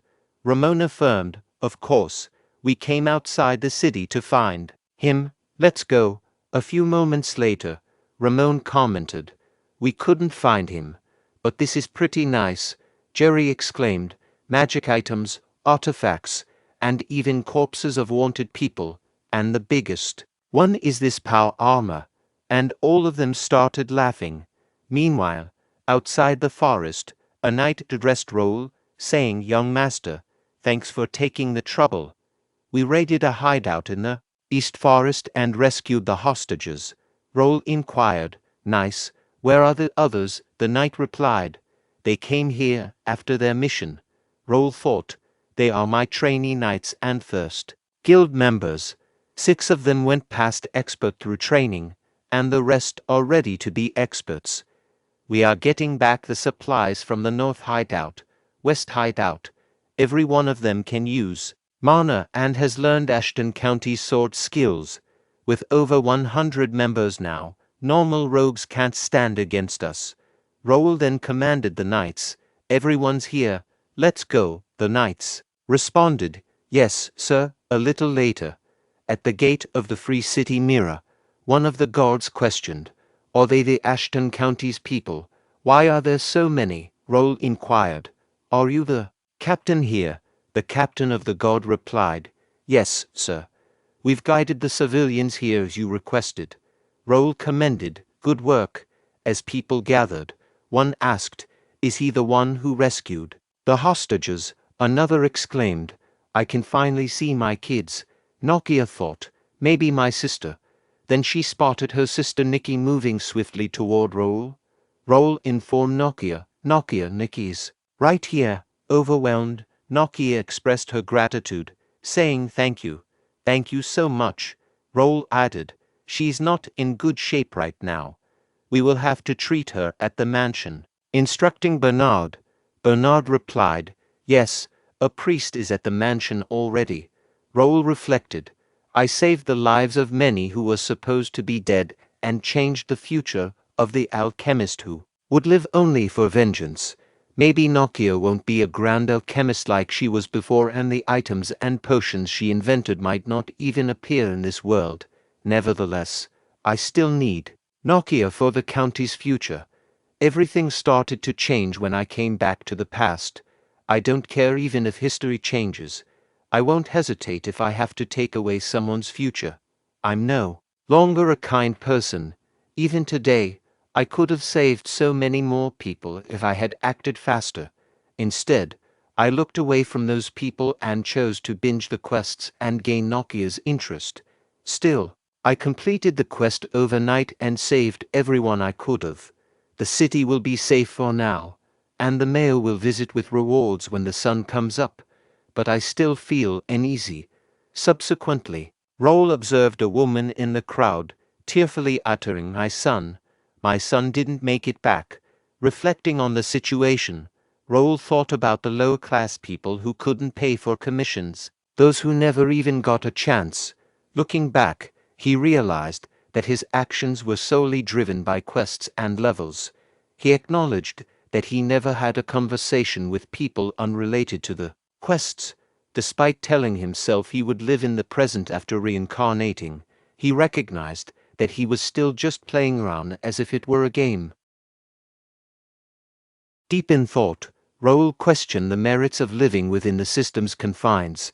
He pondered whether blindly following the predetermined quest was the right path. Realizing his plans based on the player's perspective might limit him, he sought a unique role as a nobleman of Connect. Worried about repeating past mistakes, he yearned to find a task exclusive to him. Turning to Philip, he asked about the disheartened people nearby, seeking insight into their personal information and circumstances. Philip inquired, all of them? Raul responded, yeah, and provide consolation money to those who lost family or had them kidnapped, helping them find jobs. As Raul contemplated, he felt remorse for burdening someone who came to fight. Philip expressed surprise, stating, I thought you only stepped in when things benefit you. He assured Raul that others wouldn't refuse, except for someone who might say no, gesturing towards Jake. Jake questioned, why is he looking at me? I don't hate doing good things either. In a whisper to Raul, he added, but still, are you going to give me a day off? Right. The gathered people expressed their gratitude, saying thank you. Long live Count Ashton. Long live young Master Raul. Raul considered, Mira's citizen support will be helpful with other guilds. Although calculated, it's like killing two birds with one stone since they appreciate it. Staying here longer to level up and gain practical experience seems like a good idea. Meanwhile, an elderly person in a hoodie observed Raul from a distance. The following day, Reynaldo expressed, I've inconvenienced you a lot. You've given me a much-needed break. Raul replied, well, even without me, you would have resolved it too. Reynaldo countered, no, I couldn't even sleep, after hearing the news about Mira being targeted by the Empire swarming with evil seeds. Without your report, we would have been in big trouble. Raul remarked, he was surprised too. Who would have thought that the Empire's evil forces reached Mira, clearly within the Kingdom of Ruben's territory? Judging by their hideout, it seemed they had been working in secret, training demonic soldiers for quite a long time. Reynaldo revealed, to be honest, this wasn't the first time there were missing cases, but we couldn't subjugate them due to the treaty. According to the treaty, Mira wasn't allowed to have an army, only gods, and they couldn't showcase even half of their capabilities outside the city. Come to think of it, someone from Randall Viscounty came, as you said. They claim to have destroyed the spy's hideout and are vigorously demanding compensation. If not for your request, we would have just kicked them out, Raul commented, as expected. But, as he had said before, this matter. Reynaldo interrupted Raul and remarked, "Yeah, we should attribute this to Randall Viscounty. But don't you think it's too bad? Not only will you gain a great reputation, but you may also receive rewards from the royal palace." Raul responded, "Thank you for the concern, but please just do as I asked." Reynaldo teased, "Oh my, you're too careful. That's not fun for your age anyways. I'll take care of this matter well." Raul pondered. The Randall bastards can handle the Empire's hideout and draw their attention. It's their contribution. His thoughts were interrupted by Reynaldo, who said, "By the way, I don't know what I should give you as a reward. I don't think money will be enough. What do you want? I will give you anything." Raul continued his thoughts, thinking that Reynaldo was finally saying something he wanted to hear. Raul then expressed, "Then, I'd like to ask you for a favor. I heard that your mansion has a study with a collection of valuable books. If it's all right with you, may I take a look at those books?" Reynaldo remarked, "That study, it's nothing much, but feel free to take a look to your heart's content. If you want, you can even take one of the books with you. But still, it seems like that won't be enough. So I'll show you the secret treasury too. I'll let you choose one thing from there as a gift." Raul expressed his gratitude, saying thank you. "As expected, you're very generous." Reynaldo added, "Right, I give generously when needed, but some people call me stingy. I wonder if they've hurt their eyes?" Raul thought to himself, wondering why Reynaldo was showing off when he had to give him a reward anyway. Shortly after, in Reynaldo's study, a servant said to Raul, "I shall leave you be. Please feel free to take a look." Raul thought to himself, realizing that this was the place he had heard about. He knew that while the books may appear to be miscellaneous, they were actually a marvelous treasury of skill books. A window popped up, asking, "Would you like to acquire the B-rank skill book Thunder Pierce?" Raul continued his thoughts, realizing that all the books in this library were skill books, and he felt overwhelmed just by looking at them. He knew he had to carefully search for the book he wanted, as there was no guarantee he would have the opportunity to return. He noticed a subtle light coming from a particular book, and he knew he had to take a closer look at it. Another window appeared, displaying the information, study of ancient rituals, spells, and instructional methods for mental cultivation. Raul contemplated the lengthy title and thought to himself, "What a long title! But this book." Suddenly, a new window popped up, revealing detailed information about the book titled Quercus Meditation Art. The window stated that it was only available for psychic ability users, with a grade of S, and a unique effect of providing a 24-hour automatic meditation effect and the ability to engage in mental training. The description explained that this meditation art was used by ancient psychics to cultivate spiritual power and that it allowed individuals to purify their souls by connecting with nature and utilizing a mental imagery space. Additionally, there was a popular belief that meditating near an oak tree enhanced the effectiveness of the practice. Raul pondered the exclusivity of this meditation method, specifically designed for S-level psychics. He exclaimed, "I finally found it. Now I can finally obtain these skills. In my previous life, Bae DoHyun managed to achieve a top rank in the early stages with just a B-rank meditation art. However, my insufficient spiritual power capacity eventually led to my downfall. By the time I attempted to find a better meditation art, the path to acquiring skill books had already been monopolized by large guilds and other high-ranking individuals. Initially, skill books related to superpowers had abysmal drop rates, and information about them was scarce. However, over time, details about the Quercus meditation art began to surface.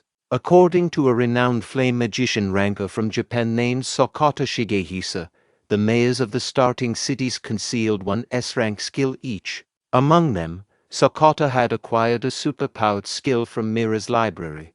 Reflecting on his past life, Raul remembered obtaining an S-rank skill book in the starting city of Ignet. Unfortunately, it was a magician-exclusive skill, rendering it useless to him. However, this time would be different. The cumulative effects of the meditation method would ensure he never ran out of spiritual power, right? Furthermore, while psychic abilities may not appear impressive initially, their power and range of use expand significantly as one's level increases. With sufficient spiritual power support, increasing Raul's proficiency would become much easier. If he could reach the level he had in his previous life before a full-scale war with the Empire began, he would really be able to turn the tables upside down.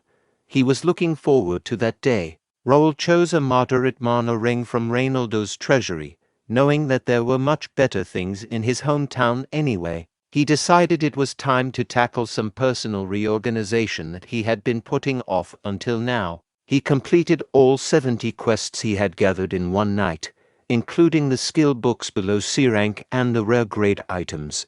He also amassed 50,000 player-only coins. Raul issued a command for the system to open the status window, revealing the following information: name Raul, level 55 hardcore mode, job Night Sword Expert Beginner, mid-tier psychokinetic, belongs to County Ashton, first guild, unique traits, skill collector grade X, developers analyzing I grade X, psychokinetic Meister S+, royal lineage, unknown grade X. Raul contemplated, in 1 month, all my body stats have surpassed 65, with mana and spiritual power exceeding 70. I can now be considered skilled. Superhumans like swordmasters or high-tier psychokinetics have around 90 stats. In my previous life, I even reached 90, in willpower and senses. In this life, I'm aiming to elevate all my stats to 90. If the opportunity rises, I'll strive to be the first player to reach 100 stats. It might sound like a dream, but Raul genuinely has numerous opportunities in this life. For example, the information window displayed the details of the Regnator Power armor. It was graded as a B and was currently bound to Raul.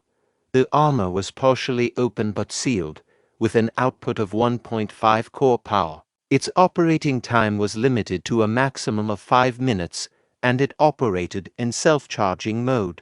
The defense technique of the armor included a mid-tier mana blade attribute force field with 6 circles, although the attribute effect was reduced by 50%. The armor was a replica of a mythical power armor, but most of its functions had been sealed or transformed due to crossing time and space. The seal would be undone once special requirements were met. The armor also had special functions, including condemnation, which amplified its effect by 200% against the target of the oath, and covert satiation, which allowed it to absorb lower power armor and imitate its function. Raul, who had reincarnated, had 2 items accompanying him: the skill decks, which had been unlocked through quests, and the awakened Regnator Power armor. He had received a quest related to their skill decks, which required him to solve 50 quests to undo the next seal. However, he had no clues about how to handle the Regnator Power armor, possibly due to its challenging current output. In addition to unlocking their power armor, Raul had also unlocked a new unique trait. An information window popped up, revealing the details of the developer's analyzing eye. It was graded as an X and allowed Raul to borrow the developer's vision to steal information related to the system. This trait facilitated the analysis of special energies and explained why the Raul had been able to see NPC information and mana flow. He speculated that he had acquired this trait when he subdued the Imperial Hound's demonic energy. To confirm this, he planned to check the quest that appeared together with the unlocking of the trait. However, he noted that this anomaly might be due to attacking the Imperial Hound hideout too early, as the quest typically appeared when leaving the starting city. If he followed the same route as in his previous life, he would constantly encounter the Empire to obtain the black magic stone fragments, navigating scenarios amid their extreme interference. However, he no longer had to do that now, being both a player and a citizen of Connect. The choice of scenario and the quests he cleared were entirely up to him. He was no longer a puppet moving along the developer's wishes. If the ending they decided and what he wanted were different, he would move as he pleased, even if it meant destroying the scenario and the quest itself. The following day, Bernard called out, "Young master, are you inside? Nikki has regained consciousness. Miss Nokia would like to meet you. What would you like to do?" Raul responded, "Of course, he should meet her. Let's go." Upon meeting Nokia, Raul inquired Nokia, "How is your little sister doing?" Nokia expressed, "Young master, you're here. Thank you very much. I don't know how to repay your kindness." Raul remarked, "Don't mind it. Before that, since Nikki is not all better yet, I need you to be stronger." As Raul contemplated, he wondered, "Then shall I check Nikki's state too?" Nikki expressed gratitude, saying, "Thank you for saving me." Nokia apologized, stating, "I apologize, but Nikki is very shy." Raul reassured, "It's fine, she's still young." In his thoughts, he added, "She's still unwell. How pitiful.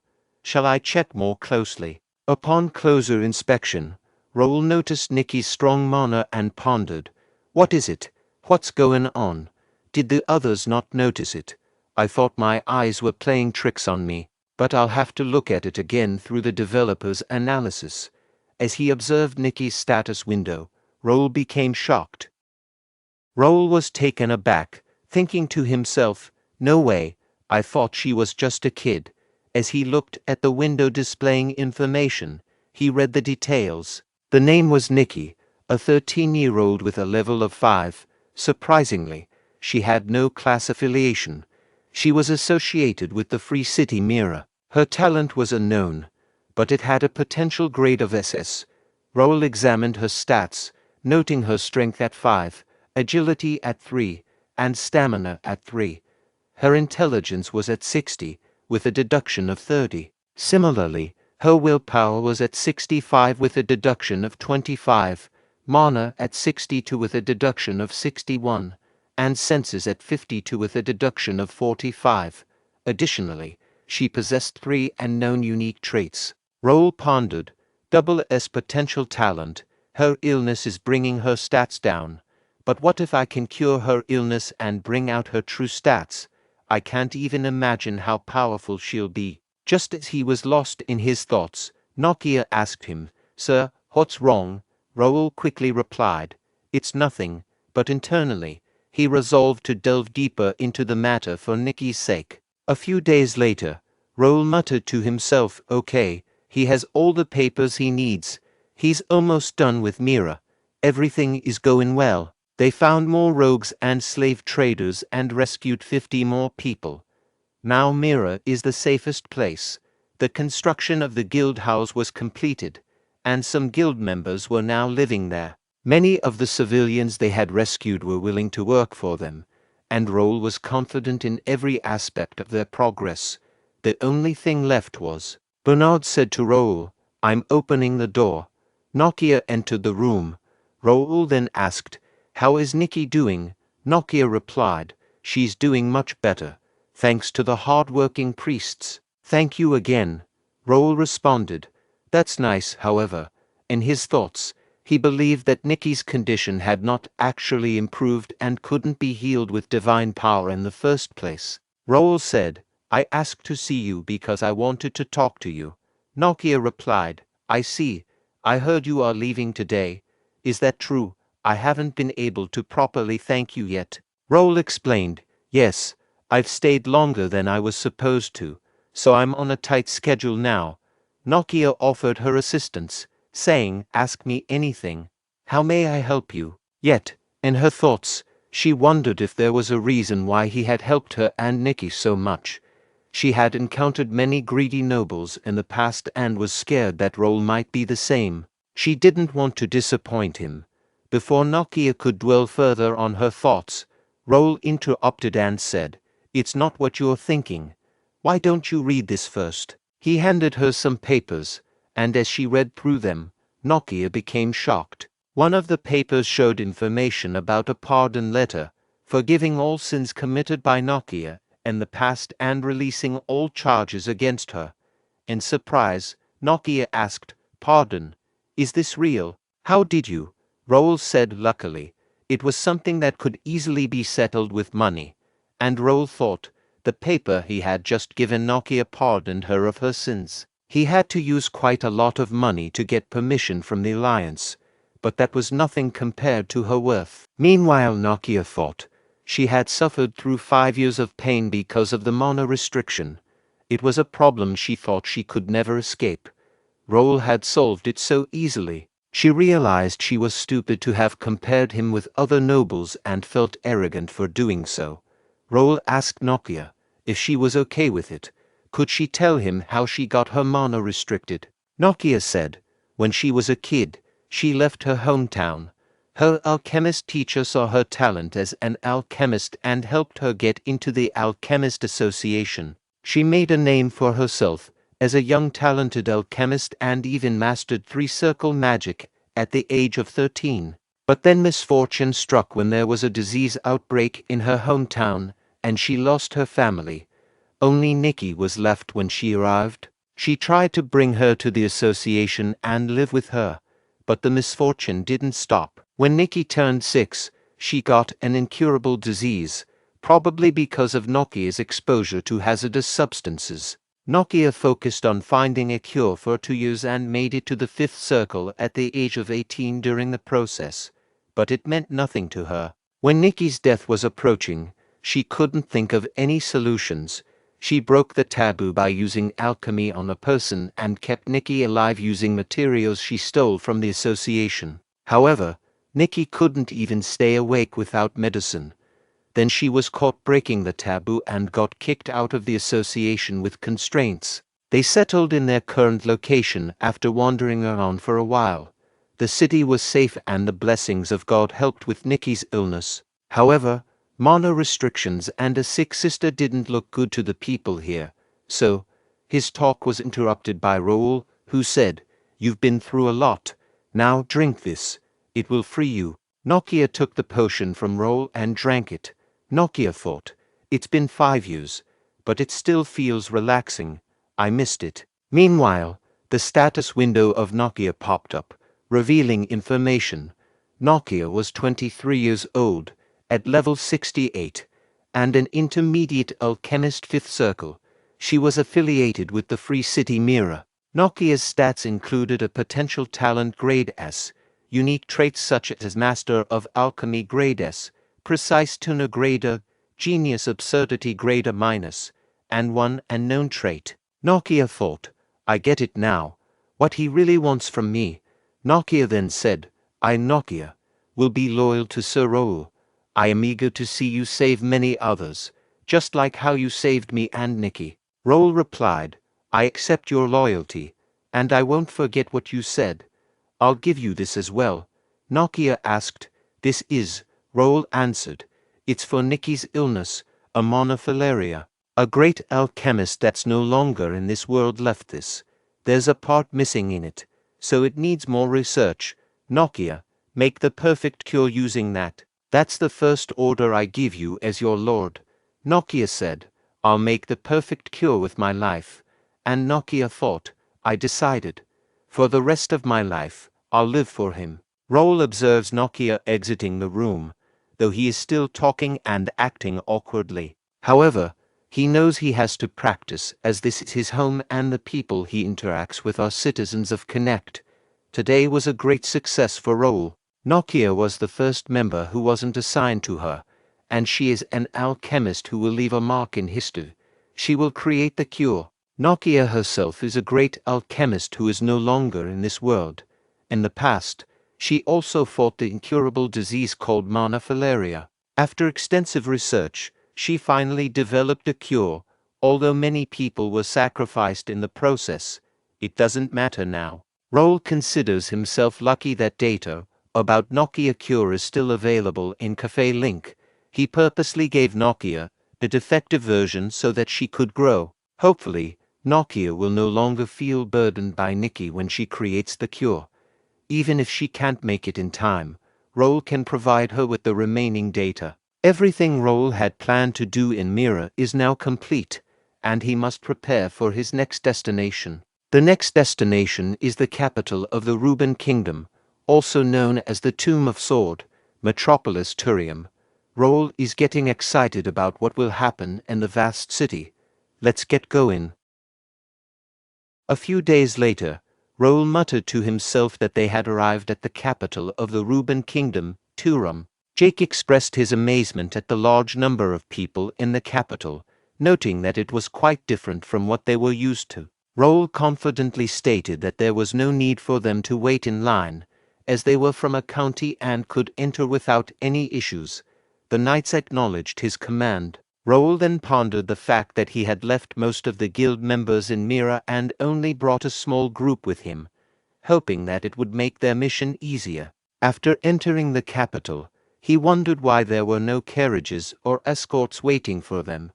Raul turned to Bernard and asked if he had sent the message about their arrival. Bernard assured him that he had, but there seemed to be a mistake. He suggested heading to the mansion first and gathering more people. Raul asked Bernard if he knew the location of the mansion and suggested they move together. Bernard asked a nearby woman if she knew where the Ashton County mansion was, but she had no idea. He asked other people, and one person mentioned that Ashton County was associated with a warrior family. Another person suggested looking for the mansion in the Noble District. However, the patrol in the Noble District informed Raul that there was no Ashton County mansion there and denied them entry. Raul was surprised by the lack of knowledge about his family, but he understood that they were not well known. Jake expressed his frustration.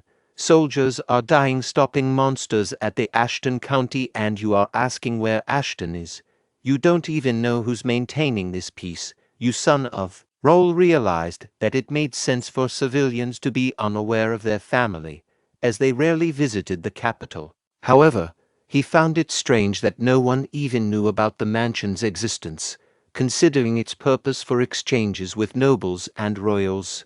Raul decided that it was inconvenient, but asked Bernard to go to the office and find the address. Bernard confidently agreed to take care of it. After a little while later, the guard asked, "Are you sure this is the paper? I'm sure this address is for Baron Gendar." Raul asked, "Baron Gendar, not Count Ashton?" The guard replied, "Yes, Baron Gendar has been living there for over 10 years now. We can head there for now." Raul turned to Bernard and asked who he is. Bernard explained, "Baron Gendar is a 50-year-old male. He is your distant cousin and he's in charge of foreign affairs." Raul said, "I see. Let's go to the mansion. I'll have to see it myself." A few moments later, at the mansion gate, the guard asked, "Who are you again?" Philip said, "I am escorting Ashton County's youngest son, Sir Raul." "Where's the foreign affairs officer?" The guard asked, "Ashton County. Do you have an invitation?" Philip asked, "Invitation? What invitation?"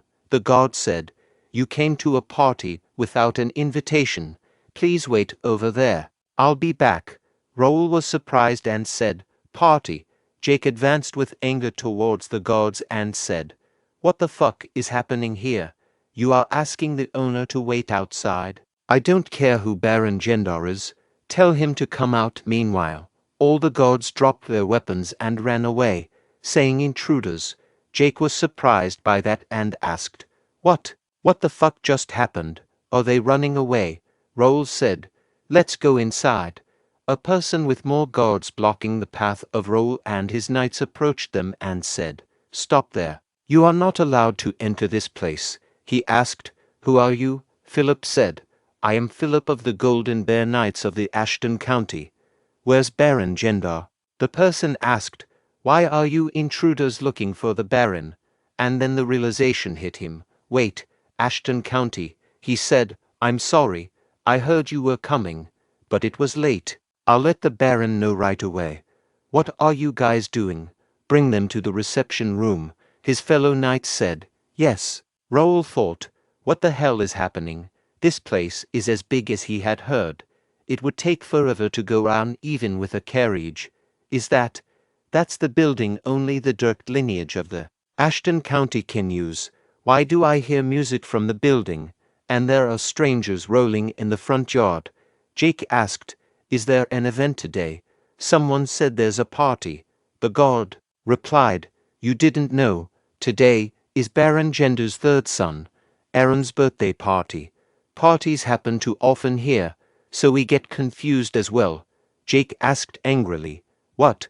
Whose party, Baron? Gendar said, finally, you are here, let's see. Are you Raul? You grew a lot. Raul thought, he seems strong, but then window pop-up showing information, level 50 Baron Gendar. Raul continued with his thoughts, level 50, not even an expert. I get why other families look down on Ashton.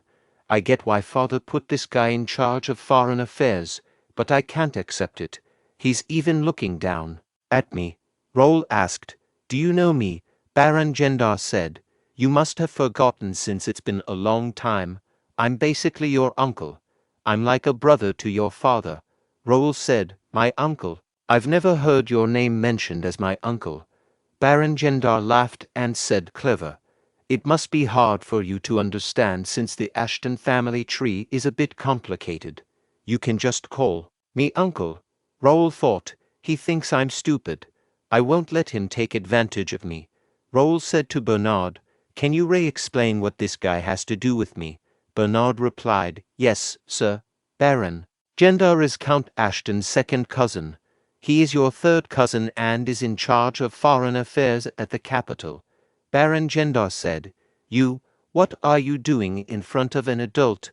Did your father not teach you to respect your elders? Raul said, Baron Gendar, you must be very comfortable with my father. Or are you not scared of Ashton County, Philip, except for direct descendants of my family? How many people can talk comfortably with me? Philip replied, only the Count's younger brother, Viscalinta Liston, sir. Raul asked, and why is that? Philip explained, to show respect to Count Ashton and clearly establish hierarchy. When a count's child comes of age, they inherit the title of Viscount and some land. I also inherited some land with a population of 10,000. Raul said, now, please tell me, is there a reason why I should be looked down on by a cousin I've never known?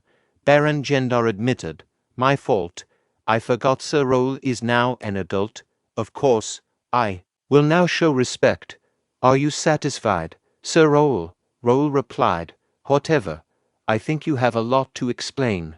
Why don't you explain to us what's going on here? Baron Gendar claimed, I am not sure what you're talking about. Philip interjected, you don't. Why was there no one to escort us? We sent many messages about us coming. Baron Gendar apologized. I told them to send a carriage, but there must have been a mistake. There were many guests today. I'm sorry, Sir Raul. Philip questioned. Let me ask you one more question. Why are you holding a birthday party for your son at the main building? Baron Gendar responded. Philip, maybe you don't know since this is your first time in the capital. We need to have a huge party to show them who we are. This is all part of the foreign affairs, so don't worry about it. What does the god know about nobility? Philip thought to himself, I'll let it be for now. Young master is here as well. Pierce said, Sir Raul, this is the invitation I found at the yard. Raul said to Gendar, this party seems to have no correlation with County Ashton. All I can see in this invitation are the names and the symbol of the Gendar family. Baron Gendar said, that's just an invitation. This is definitely a formal Ashton Counties. Raul said, even the location says Baron Gendar's mansion. Yet the party is held at the Ashton County's main building. Baron Gendar said, like I said, that's just an invitation, and I would like to stop arguing about the party. This is past your authority even if you're the young master. You can go argue about it at home. Raul asked, really? Do you really think this party is right? Baron Gendar said, of course. It's a long tradition to use the party hall when the mansion is empty. You know it as well, don't you? Raul thought. He's not wrong. It is common to lend a mansion to other nobles, but that's only if he has permission from Count Ashton himself, and Raul said, as a temporary Count Deputy, I order you to end this party within an hour and report the details of the funds spent for this party. Baron Gendar shouted, What nonsense! You are being ridiculous. I can't just send them back. Who gave this kid this authority? Raul thought. Father knew something like this would happen. Raul asked, Are you not following the order? Why don't you worry about your family? I don't think there are any guests that I should worry about. I'm giving you an hour with generosity. Should I go to the party hall myself and tell them? Baron Gendar said, Okay, I'll wrap up the party. You will regret this. Raul thought, the worst that can happen is father yelling at me a little. I'm curious what gave him the confidence to do all this. There isn't any concrete evidence about the collapse of the Ashton County. Maybe I can find something about it here. Who knows, maybe I'll hit the jackpot. Looking at the building in front, Raul exclaimed, My, oh my.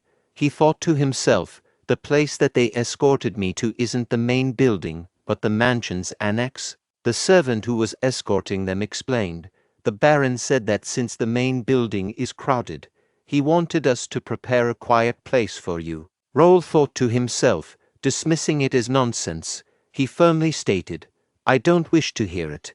I'm going to the main building. The servant replied, Yes, sir. As Raul opened the door of the main building, he was taken aback and asked, Are they in their right minds? He thought to himself, and the 3-story main building and office where only the Count and his family can stay. The Baron's entire family lives. Raul questioned, How do you plan to explain this, Baron Gendar? Is it a Count family tradition for ministers and the like to dare occupy the Count's office? Baron Gendar responded, We were just borrowing this for a while. You don't even come here once a year anyway. Isn't it a waste to keep it empty? Raul shouted, Get lost at once. If you don't empty the mansion by today, I shall slice all your heads even if we're close family. From this point on, I shall strip the Baron of his position as the Foreign Affairs Minister. If you'd like to raise an objection, come to me by tomorrow with documentation showing that you have properly performed your duties as a minister. Meanwhile, anger could be seen on Baron Gendar's face, but he did not say anything and left the room. Seeing Baron Gendar and his family leaving through his window, Raul thought to himself, Since we're wrapping up with the preparations, I'll have to find the materials I need now. I was worried that the materials would have been discarded due to the condition of the mansion, but I am glad that it's still here. All documents related to the management and finances of the mansion were left in the office. They must be very complacent to think that nothing much will happen overnight. But, in his previous life, as Bae DoHyun, he studied business administration and worked at a trading company. Bernard is considered the foremost expert on mansion-related matters. Philip informed Raul that the Baron had left the mansion with his family. Raul asked if they left quietly, to which Philip confirmed that they had left quietly, taking only the necessary clothes. Raul expressed his belief that it was obvious what the Baron was thinking and that they would eventually return, so there was no need to take all their belongings out. Philip questioned if it would be all right and suggested giving them time to organize, but Raul insisted on quickly removing any unwanted elements. He believed it would be more efficient to confront the Baron when he least expected it. Raul also had plans to use the mansion as a branch of the First Guild until finding a suitable location in the capital. He wanted to maintain control over his house and prevent any unwanted individuals from causing trouble. Pierce mentioned that it seemed like the Baron had other support and wondered if something strange would happen. Raul reassured him, stating that it didn't matter what tricks the Baron had up his sleeve and encouraged Pierce to have more faith in their county. Jake questioned why Pierce was so worried and suggested exploring the mansion instead of engaging in painful discussions. He emphasized that they would follow Raul's instructions regardless. Raul agreed and instructed everyone to rest, except for Bernard who was to stay. Jake said to Philip, Now, let's go. Raul asked. You know what you have to look for, right? Bernard replied. Yes, young master. This is my expertise. Raul said. We don't have much time, so let's start right away. On the following day, Raul instructed Bernard in harnessing his wind mage abilities to control swords for offensive maneuvers. After some training, Raul said, You got a lot better, didn't you? I never thought you'd already be able to handle two daggers like this. Bernard replied, I still have a long way to go. Raul thought to himself, it's been a month and a half since he awakened his superpowers with the skill book. To think that he's already this skilled. He's no ordinary talent. It's not easy for a wind mage to handle a weapon so precisely. At this rate, he will reach intermediate level in about 6 months and become a multi-talented psychic that is hard to find anywhere. Then Raul asked Bernard, Shall we do some martial arts training next? I told you back then too, it's difficult to demonstrate power with just one superpower. It's easy and efficient to increase proficiency by combining various skills in the beginning. Are you ready? Bernard replied, Yes, I'm ready. And sensing someone's presence, Bernard said, It seems like we have a guest. Raul thought, as expected of a wind magician, I can't catch up with long-distance sensing ability. And Raul said, Let's go. As a host, I have to greet guests properly. Bernard said, Understood. Shall I bring the things we prepared yesterday? Raul replied, Yeah, bring them all, because I deserve to be rewarded for my hard work last night. Bernard thought to himself, Something always happens every time young master makes that face. I hope you don't do anything foolish, Baron. Jake, looking at the people gathered outside the door, said, did they bury a treasure trove or something? I don't get why there are so many people gathered here. Jake thought to himself, among the escort knights, there are some exuding a formidable vigor. There are even soldiers outside the mansion too. No matter how I look at it, it doesn't look like it's something our party can handle alone. Does the young master have something else in mind? Baron Gendar thought to himself, things are going well. The little young master bit the bait just like that. All the work must be completed now when he's away. That way I can get a position to blood relatives of the Ashton County residing in the capital. They must have gathered because of what happened last night. Getting fired from the Foreign Affairs Minister position and getting kicked out of the mansion aren't just my problems. Because blood relatives in the capital also used to hold banquets in the mansion hall at the county's expense. Even the management fees for the mansion have been flowing to them through my pocket, so there is no way those who had their back pockets taken away overnight would remain silent. Well, it was a mistake on my part to hold the party in my name and use the office, but they don't know about it anyway. He must only know how to act like a noble. He's just an idiot who doesn't know what he's getting into. Hyungnim, I don't know why you entrusted the seal to your young son, but I'll use it well. Meanwhile, Raul entered the hall. People in the crowd turned their attention to him and began whispering to each other. One person asked, Is that pretty face really a blood relative of ours? Another responded, But still, blood doesn't deceive. I heard he's 15, but he's already 180 centimeters tall.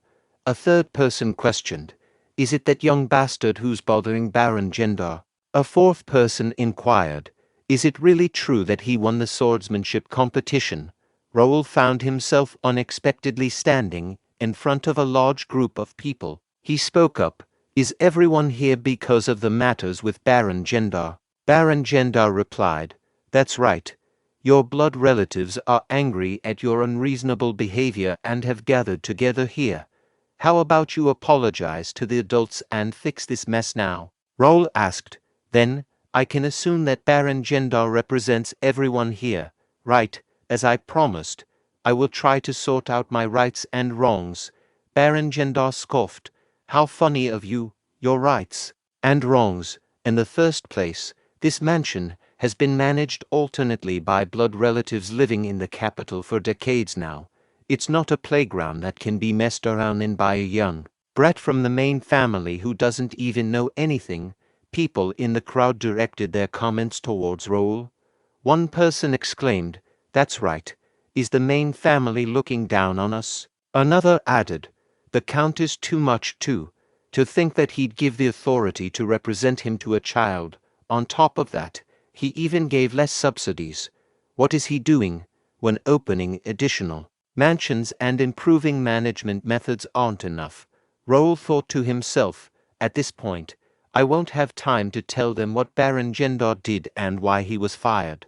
Well, that's not important right now though.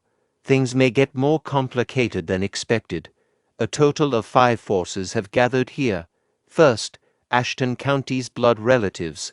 They participated without much thought. Second, the spies of the Imperial Hounds, the Intelligence Bureau of the Kranan Empire, were not surprised by the revelation. It was obvious to them that the Empire was responsible for the conflicts across the continent. However, the third category of individuals involved in the situation was unexpected. They were the Knights of the Delamian family, one of the 5 great families of the Brennan Republic. A window popped up, displaying information about a man named Graham. He was 45 years old and held the title of Knight, with advanced sword expertise. He belonged to the Reuben Kingdom, Baron Hon, Brennan Republic, and the Delamian family. His nickname was the Red Executor, and his stats showed a high potential ability grader. He possessed unique traits such as a tireless body grader and being a melee specialist grade B. Raul continued to ponder the situation, noting that there were several mid-tier expert knights besides Graham. However, he couldn't understand why families stronger than Ashton's were converging in this area. It was a frustrating situation for him. Additionally, there were the Knights of the Randall Viscounty, who were also causing trouble. Another window appeared, revealing information about a man named Raphael. He was 26 years old and held the title of Knight, but he was a beginner in sword expertise. He belonged to Randall County and was known as the 4th Young Master of Randall County. His stats showed a decent potential ability grade B, and he possessed unique traits such as Royal Lineage grade B and Agility grade C. Raul thought to himself, questioning why the 4th Young Master of Randall County, whose family's emblem was a weapon, would be present. Perhaps it had something to do with what happened at Mira, but he knew that Raphael wouldn't be able to act openly. Lastly, there was the 5th individual, the traitor of the family who was responsible for all the chaos and would take the lead when things went wrong. A status window appeared, revealing information about a man named Titus. He was 27 years old and held the title of Knight, with intermediate sword expertise. He belonged to the Reuben Kingdom, Jaden Viscounty, Brennan Republic, and the Jaden family. His stats showed a high potential ability grader, and he possessed unique traits such as Royal Lineage grader, Straight-Head Instinct grader, and Twisted Fighting Spirit grade B. Raul thought to himself, the eldest son of Viscount Jaden, my uncle, my elder cousin, Titus. Raul thought to himself that his father, Count Melvin D. Ashton, had 2 brothers. His older brother was Jaden and his younger brother was Austin. Out of the 3, Melvin was the most talented, but due to primogeniture, Jaden was expected to be the next count. Jaden was known for his arrogance and violent nature, often hurting or killing anyone who bothered him. However, one day Melvin achieved intermediate expert status and gained more support than Jaden to become the next count. Feeling threatened and jealous, Jaden attempted to assassinate Melvin, but was caught and lost his privileges. As time passed, Melvin became the count while Jaden received the title of Viscount and a large amount of land. However, Jaden couldn't accept the fact that he lost his title as count to his younger brother. He ended up selling his assets to a rival family, Marquis McNeil, and left the kingdom with his followers. All of this happened 15 years ago, when Raul Ashton was born. Raul noticed the presence of Viscount Jaden's son. One can discern where Baron Gendar loyalties lie. The The people in the room didn't have any negative feelings towards Viscount Jaden because they didn't lose anything in the incident 15 years ago. They probably saw this as an opportunity to push Raul and his family aside and take their place. In his past life, Ashton County fragmented into various factions and collapsed. He notion that they made the correct decision holds only if he wasn't present. He intends to educate them about the significant error they committed. However, he knew what was going on and was determined to prove them wrong. He decided it was time to make his move. Raul then signaled Philip, who made a loud noise with a metal shield to silence the gathered crowd. Raul stated that he had heard enough from them and wanted to say something. He instructed Bernard and Pierce to hand out books to the people in the hall, which confused them. Then Raul said, "Read the title." One of them read the title as a report on the management and financial operations of Count Ashton's estate with attached evidence and investigation materials regarding Baron Gender's embezzlement and misappropriation. Opening the book and reading through the report, all people became nervous, but Baron Gender, in anger, threw the report and said, "What is this? This is not real, it's fake." Other people said to each other, "Yeah, they seem legitimate, but it is hard to believe." Baron Gender said, "You came here yesterday yet you claim to have done all this while you were here. What nonsense." Raul said, "Now, let's have some real talk, shall we? This says that 200 trainees are getting free lessons here. Where are they now?" Baron Gender said, "They gave up and ran away with the equipment." Raul asked, "All 200?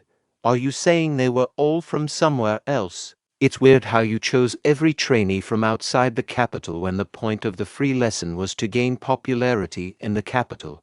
Baron Gender said, "They all ran away. And who I pick is up to me." Raul said, "Sure, there are addresses in the book, so we will find more about it once we start investigating. Let's go to the next one. It says that you gave 100 gold swords as presents to other barons, but according to the investigated report, they have all received 10 gold replicas. This also says you hired 100 C-rank mercenaries as mansion guards. Where are they? There's no way 20 rank F are all you have, right? There were frequent parties at the main building as well. Celebration for the Baron's son, the Baron's wife's birthday party, the Baron's hunting ceremony, etc. I don't get what all these have to do with using estate expenses." Raul thought to himself how amazed he was by listing out all the findings again.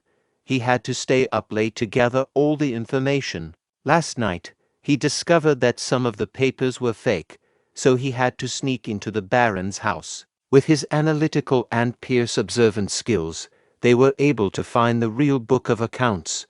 Bernard organized the findings and compiled them into a book. Raul then used his document copying skills to make multiple copies. It was now evident to everyone how much the Baron had embezzled. Raul addressed the group, pointing out that more than half of the estate expenses had been embezzled, and asked if anyone disagreed with firing Baron Gendar. Baron Gendar responded, expressing his amazement and questioning how long Raul had been preparing for this. He accused Raul of being a bad person and plotting against him. Raul wondered what the Baron was trying to do. Baron Gendar then asked if anyone had sensed something fishy about the situation, as he had never seen such a thoroughly organized temporary report before. He believed Raul had prepared it beforehand to try and remove him from power and restrict the family's influence in the capital. Others families members that were gathering chimed in, suggesting that this was a political intrigue orchestrated by Ashton to protect his budget and that firing Baron Gendar would result in a decline in support for other families. Baron Gendar declared that they would not let it happen. Baron Gendar then presented the papers through Jackson, stating that if Raul signed it and left, they would excuse him for the disrespect shown that day. Raul urged Jake to check the paper, and Jake responded affirmatively. Jake perused the document, noting the outlined steps. First, the estate's ownership must shift to a joint title held by Baron Gendar and other family members.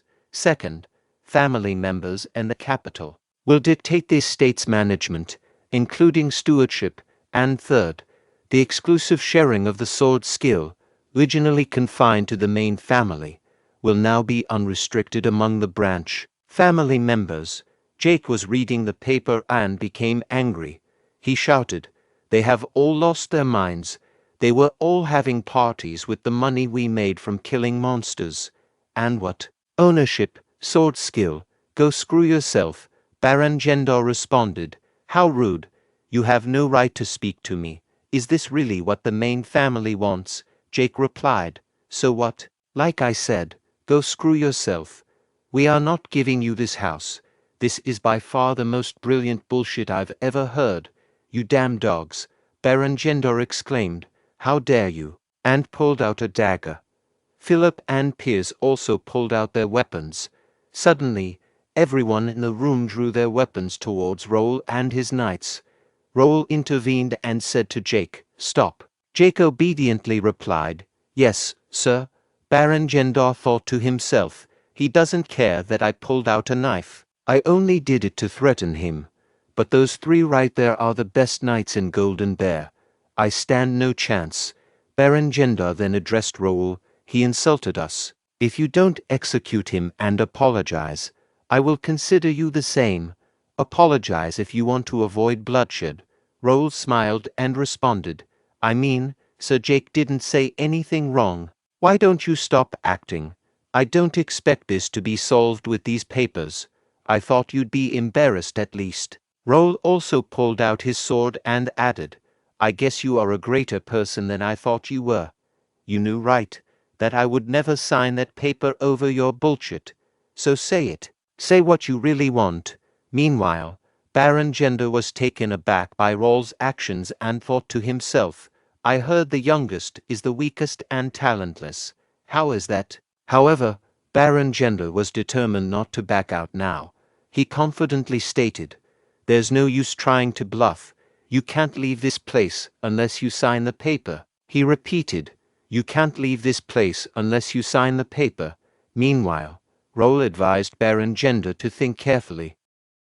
Raul said to Baron Gendars, "Your actions were likened to declaring war against the county, as other people gathered and expressed their disapproval." They reminded Baron Gendar that his actions were not what they had agreed upon and called him crazy. One person declared their intention to leave. Baron Gendar turned to them and arrogantly stated that it was too late, as they were all in the same boat and the Count would not forgive them. Raul questioned if they were done talking and refused to sign the paper. In response, Baron Gendar warned Raul that hundreds of knights and guards would attack him upon his command, questioning if Raul believed Golden Bear could withstand them all. Baron Gendar, in his thoughts, revealed that he had prepared a secret weapon that even Golden Bear would not be able to defeat. Raul also, in his thoughts, realized that some of the people present were merely watching and concluded that there was nothing stopping him.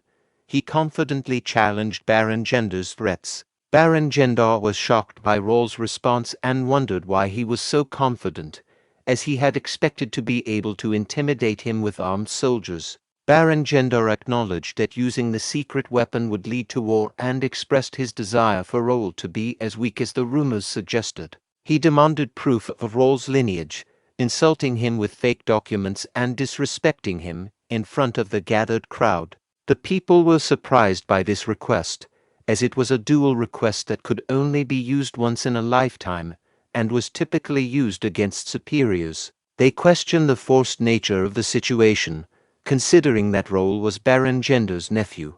Raul questioned Baron Gendar's seriousness and refused to accept his request. In response, Baron Gendar claimed that it was his last act of mercy, and that it would be better than having Raul's seal forcibly taken away. Raul said, "And you get the honor of taking away your nephew's seal through an honorable duel." Baron Gendar replied, "Decide. If you decline, I'll have to use force." And Baron Gendar thought to himself, "I know your answer even though you acted all strong." Raul asked, "What are the conditions? I'm assuming you are not the one dueling." Baron Gendar responded, 3 from each side. 1 versus 1 duels from each side and the last one standing wins. And since it's proof of lineage, you'll have to pick 3 from the lineage. Philip objected.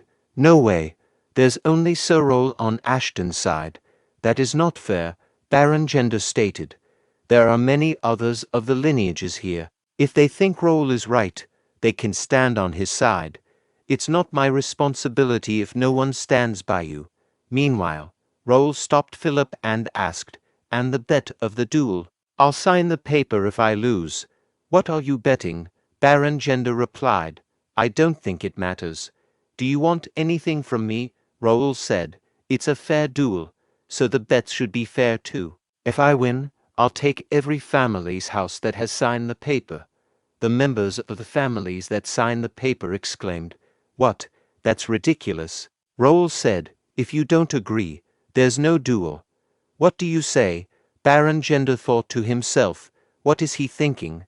This will only make the other families stand against him. It's not bad for me. If I can't get him to sign the paper, those houses are meaningless. And Baron Gender said, sure, I agree. He then asked, are you accepting the duel? Meanwhile, Philip said to Raul, there are different ways to do this. Raul thought to himself, Philip is right, but I've already decided to accept the duel, and I even got a quest for it. I'm not backing down. The quest window displayed the information for the task at hand, labeled as proof of lineage. It stated that the grade for this quest was C and the objective was to win the duel. There was an extra objective to win the duel alone. The description mentioned that the families and the capital were being unreasonable and the task was to shut them down with skill. The reward for completing the quest was experience points and player-only coins, with one unknown reward. Raul turned to Philip and asked, do you think I'm going to lose? Philip responded, it's not that. I'm just worried that there might be unexpected variables. Raul then sent Philip a message using the guild chat, reassuring him, don't worry. If you think there's going to be a problem, you can break in and interrupt.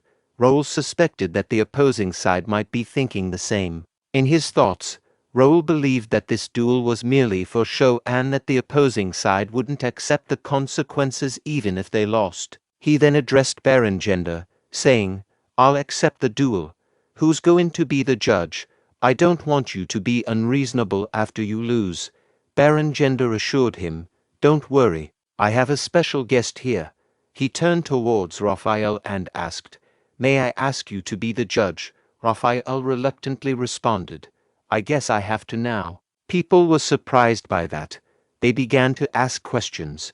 One person asked, who is that? Another questioned, is he not a god? Baron Gender proudly declared, this man is known for his sword and character in the capital, the rising star of Reuben Kingdom, Raphael D. Randall, Randall Viscounty's fourth son. This revelation shocked everyone, causing them to draw their weapons. Raphael quickly intervened, calming everyone down, and explained that he was only there because he was invited and didn't expect such a tragic event to occur. Raul expressed his trust in Raphael's fairness as a judge, stating, Raphael from Randall County, I believe you will be a fair judge. Raphael replied confidently, of course. Shortly after, Raphael called for the representatives to stand in their designated positions. Raul, in his thoughts, realized that no one was standing by his side, which worked in his favor as he didn't have to decide which one was the better option among the garbage. Raphael then announced, let us begin the first match. Gendar family's third son, Aaron, and the first representative of the Gendar family. Aaron thought to himself, this kid screwed over my party. The weakest of Ashton, all confident over winning a countryside tournament. I'll make you beg, Raphael said. Duel start now. Aaron rushed forward to attack while saying, you are done for, kid. In the next moment, Raphael announced, the first duel winner is Raul. People watching the duel said, one strike, and what happened? I didn't even see it. Baron Gender thought to himself, stupid. He let his guard down. No way, how stupid. You lost your chance to regain our family's honor. Raphael asked Raul, shall we start the next match? Meanwhile, Raul's next opponent approached and said, I'll duel with you next. Raphael thought to himself, Baron Kesby. He's one of the decent swordsmen in the capital. I'm excited for this one. Baron Kesby said, let's start right away. Then Baron Kesby attacked Raul, which was easily blocked by Raul. Baron Kesby said to Raul, your basics are nice, very steady. Your reflexes are on point too. I can see why Aaron lost in one strike. And Baron Kesby thought to himself, it's not something I should use against a kid 20 years younger than me, but I also have a lot on the line. Baron Kesby used the bear strike to attack Raul, which was blocked by him. Baron Kesby became surprised and thought to himself, he blocked the bear strike. Meanwhile, Raul pondered to himself what Baron Kesby had been thinking, using his clumsy iteration of my family's sword arts on me. Didn't the Baron Kesby realize that I, who had learned it systematically, had the advantage when it came to the same sword art? Who would have thought that blocking a mana sword would be this easy? Baron Kesby muttered, expressing surprise that his technique didn't work on Raul. He wondered if it was because of Raul family's technique, despite how rotten Raul was. Then, Baron Kesby asked Raul how he felt about his next attack and launched an attack with another sword skill, causing Raul to stumble backwards slightly. Raul thought to himself that it seemed like Baron Kesby had integrated another sword art he had learned in the capital, and at least it was a bit better. People in the vicinity started commenting, with one person stating that Raul wouldn't last long because he was just a kid with no actual combat experience. Another person believed that Raul must have thought his family's sword arts would work in the capital too. Raul reflected on how amusing it was that these individuals were losers who had given up their jobs due to inferiority complexes and jealousy, leaving their hometowns to stay in the capital. He acknowledged that there were blood relatives who had talents other than swordsmanship and had gone to the capital with bigger dreams. However, those worthy individuals were not present. And like these losers, they had drawn a line between their family and themselves and started their own families. Then, Raul swung his sword at Baron Kesby, who barely managed to parry it. Raul expressed his disappointment, stating that it was such a pity that Baron Kesby hadn't delved deeper into the family's sword arts instead of attempting to amalgamate different sword arts. Raul believed that if Baron Kesby had done so, he might have overcome the wall. In response, Baron Kesby scoffed and asked what a young brat like Raul knew to be blabbering like that, considering that he had been mastering the bear crush for the past 15 years. Baron Kesby found Raul's arrogance amusing. He then used the Tempest Wolf sword skill to attack Raul. Someone asked, is it Templeton family's Tempest Wolf? Another remarked, he must have learned master sword art while in the guard troop. A third person inquired, will he really win this time? Meanwhile, Raul effortlessly cut through the Tempest Wolf strike. Raul said to Baron Kesby, he doesn't get it. What's important isn't what kind of sword art you learn. It's how well you learn that sword art. Baron Kesby replied, you foolish. Do you think you can fight me with such a basic sword form? To Baron Kesby's surprise, Raul changed the direction of his sword and attacked his leg. Baron Kesby thought to himself, what was that sword form? He changed the direction of motion in a flash. What is it now? The fifth form of the bear crush swordsmanship, comb and pierce. No, it's the eighth form, horizontal slash. What's the next one? Is it the third form, twist and pierce? No. Is it vertical slash? The sixth form? I can't tell. He's switching sword forms so quickly that I can't react. Was connecting sword forms like this possible? A sword art consists of sword forms. The sword forms are a path that combine basic sword styles such as horizontal slash, vertical slash, and stabbing. However, it's easy to see through these sword forms, so when using swordsmanship, it is common to change them by linking several sword techniques. But that connection is happening several times in a short period of time. Moreover, it's so perfect that it is unpredictable. Is this the difference in talent? Damn it. Raul continued his attacks, causing Baron Kesby to drop his sword. Raul said, see Baron, just the standard combination of sword forms is enough. isn't it? After this, do you still think that the family's sword arts are lacking?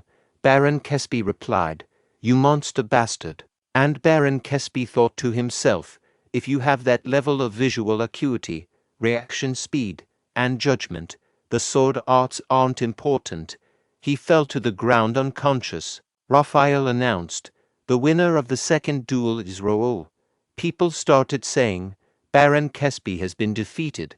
The situation is getting weirder here. I definitely heard that he hadn't learnt swordsmanship properly. Baron Gender said, don't worry. Even so, he's just a young kid at the level of a sword user.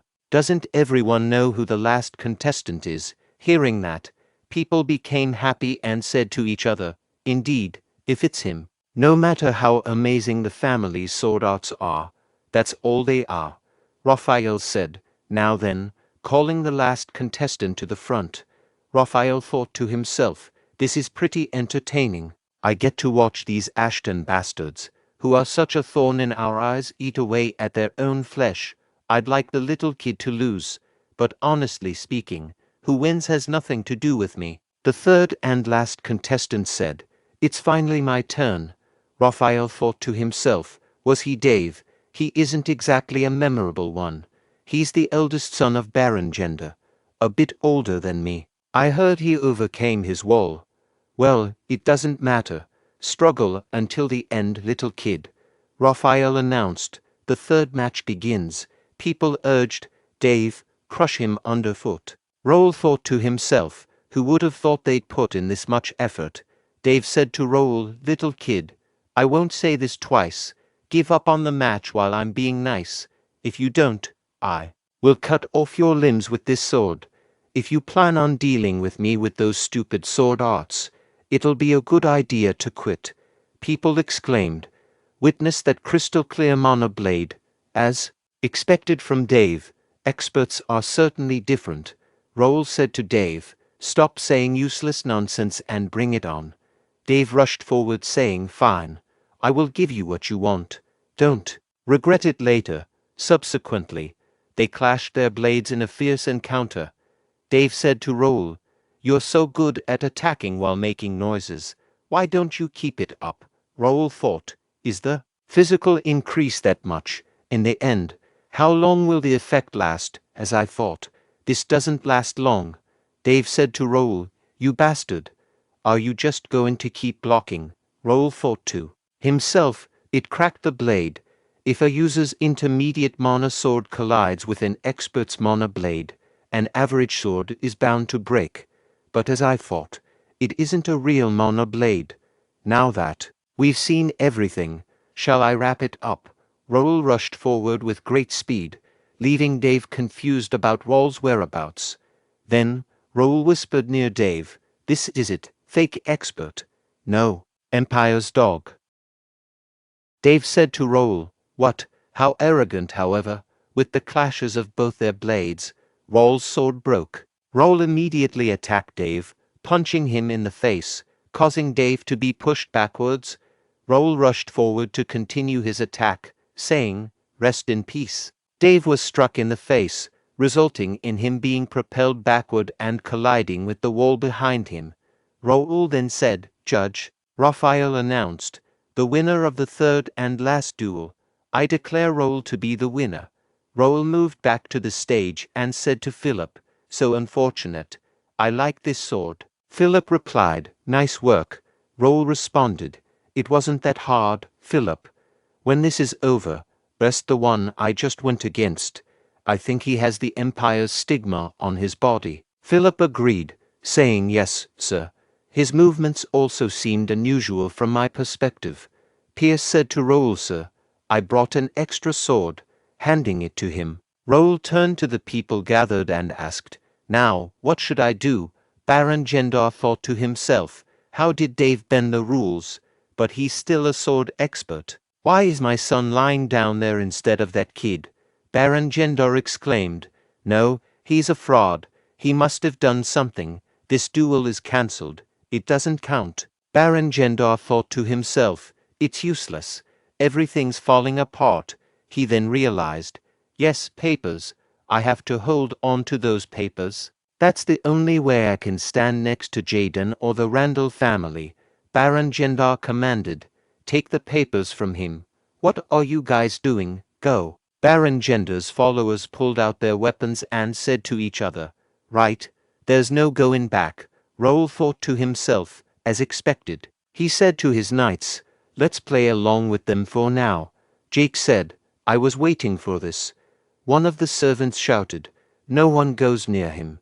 Raul thought to himself, this is unexpected. The servants here are supporting us. The servant said, no one can get past us. The fight between both groups started. The servants' group and Baron Gendar's followers' group. The servants were saying, don't back down. Don't let them pass. You piece of shit, no one's getting to him. Meanwhile, Raul thought to himself, he has to figure out what's going on. He sees. It seems like he stumbled into an unexpected treasure. Baron Gendar said to the servants, you inferior vermin, how dare you stab us in the back? Is this how you return our favor? How ungrateful. The servants said, favor. You are the one who took away the donations meant for us. We hated the county only because we didn't know you were the one stealing it. If it weren't for Sir Raul, we would have been enslaved by you forever. Raul explained, these are the people who were recommended by Ashton County to enter the Royal Academy. They did well in the coming of age tournament and got a scholarship from the county to go to the academy. Since the academy's dorms are closed during the break, they had to stay in the mansion. Their living expenses were supposed to be subsidized during the break, but Baron Gendar took them all. He even used them as servants to save on servant employment costs. Jake said, that is crazy. He did so much just to steal. No wonder he was in charge here. Raul said, in the end, we gave power to the wrong person. I don't think he was like this from the beginning.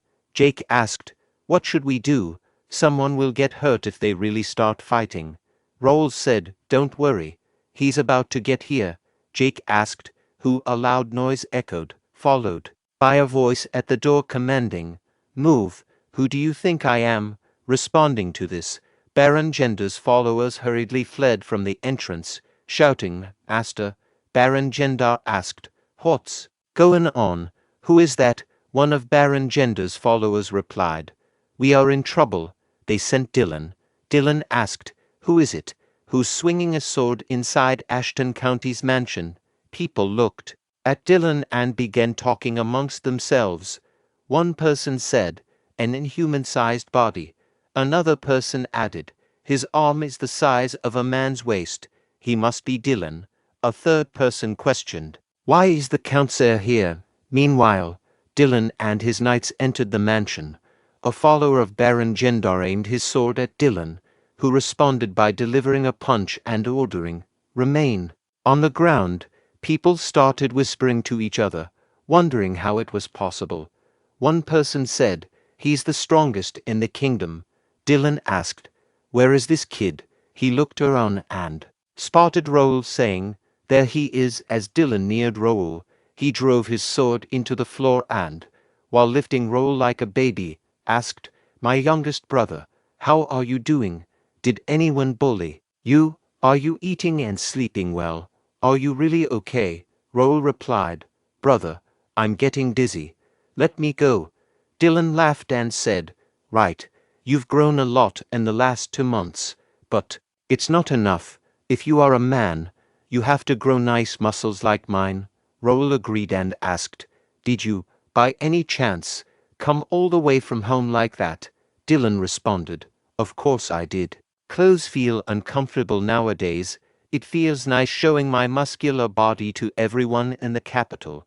Raul thought to himself, oh God, the Count's heir is walking on the capital without a shirt on. Dylan declared, whatever it is, a man has to stay healthy. Got it. If you had a wonderful body like me, those clowns over there wouldn't even have tried to pull out their swords against you now. Shall we end this? How dare you shitters pull out a sword in the Ashton mansion? Raul thought, this should be over now. But what was he thinking bringing the vice-captain and all high-rank knights 25 intermediate sword experts. They can destroy the Baron's family easily. Baron Gendar thought, shit, he was trying to turn the tables, he's done for now. Randall's fourth son, Raphael, is busy hiding. The Brennan Republic Knights that he had as his secret weapon have turned away. How useless. Dylan observed. Let's see who's here. Look who it is, Randall. Come greet your brother. Raphael greeted. Long time no see, brother Dylan. In response, Dylan remarked, long time no see indeed. You still look the same. Which son were you? Raphael replied. Fourth. Dylan asked Raphael, do you still bully kids with the third and the sixth? Raphael denied. No, that was a long time ago. Dylan inquired. Are you getting mad at me? Raphael clarified. Of course not. Dylan stated. It seems like you've had your fun today. You won't be able to talk with me again if you stay like that. From now on, it's a family problem. I want you to stay out of it. What do you say? Or do you want to stay and talk with me? Raphael responded. I have things to do at home. Do as you want. Dylan told Raphael, okay, go ahead. Oh, and tell the first son to come see me if he ever wants to duel. Dylan turned to the gathered people and declared, let's finish this now. All of you leave. This is a family matter. But whoever pulled out their weapon has to stay. We have to talk. He asked Baron Gendar, what's good? Where's the paper you wanted signed? Same night. Raul said, thanks for coming, brother. But don't you think this is too much? Dylan questioned. You think so? Raul expressed concern. You brought the vice captain and many other knights. There are so many people. What about your wife and son? Dylan said to his brother. Brother, you asked for help, of course. I had to bring my best. Raul responded. I still think this is too much. And I contacted you late last night. You must have hurried to gather everyone and come to the capital. Dylan explained. You know why I did all this. Why do you think father gave you the stamp? It was easier to sort this out because I came. Raul thought to himself, he's right. If it weren't for the heir coming here, it would have been much harder. And he got here very fast through the portal. It must have cost him around 3,000 golds to get everyone here through the portal. Whatever, let's stop thinking about it. Raul asked, what are you going to do about them? There are around 30 people. Dylan asserted, they will pay for their sins. I won't let them get away. Raul inquired, they are still father's brothers. Do you think father will be okay with it? Dylan replied, he didn't say anything, so this is our chance to get rid of them. And we forgave them for so long, our funds grew scarce because of them. Raul thought to himself, it seems like it was my brother who planned this, not my father. The cafe link also said Dylan Ashton is very political and good at calculations. Brains along with brawn, he's definitely overpowered. Dylan commented, you don't look good. Is it because I might kill them? Don't worry, I'm just going to cut their funds. And good work today. I am proud of you, Raul said. I didn't do anything. I just ran straight at them because they were being annoying. Dylan teased, what a cutie. What do you mean you did nothing? You came up with the report and you beat them in the duel. Raul retorted, do this to Livy instead. I'm a full-grown adult now. Dylan chuckled, I want to. But your sister-in-law doesn't let me touch Livy. I'm her father. So why? Raul thought to himself, I don't think you'll land these big hands on her any time soon. Raul said to Dylan, I have something to tell you, brother. This is the paper record of me and Baron Gendar, proof of lineage. What should I do with it? Dylan responded, the houses of all 27 people who asked for your stamp are now in your possession. They are yours now. You can do as you want. Do you need my help? Raul exclaimed. They are all mine now. He thought to himself, that's at least 100,000 gold. I thought the family would take care of it since it was a family dispute. Dylan assured him, brother, this is the reward you earn by fairly dueling against them. They are rightfully yours. You don't have to worry about me or the family. I always tell you, a man has to be confident. You are a son of Ashton. You have to be even more confident. You deserve it. Raul understood and said, I'll try to be a confident man. Can I ask you a favor? Dylan inquired. What favor? Raul requested. Can you take care of this for me? You can leave Baron Gender's house because I want to use it. He thought to himself, this paper's value is different depending on who's holding it. It's going to be a lot of work to sell them all. Dylan agreed. Got it. I will take care of them. And you won't lose a single bit of it. I'll teach you something as a reward too. See me at the field in the morning. Raul asked, a reward? Dylan confirmed, yes. I'll teach you how to build the perfect muscles. Are you excited? Are you thrilled to learn? Raul replied, yes, most definitely.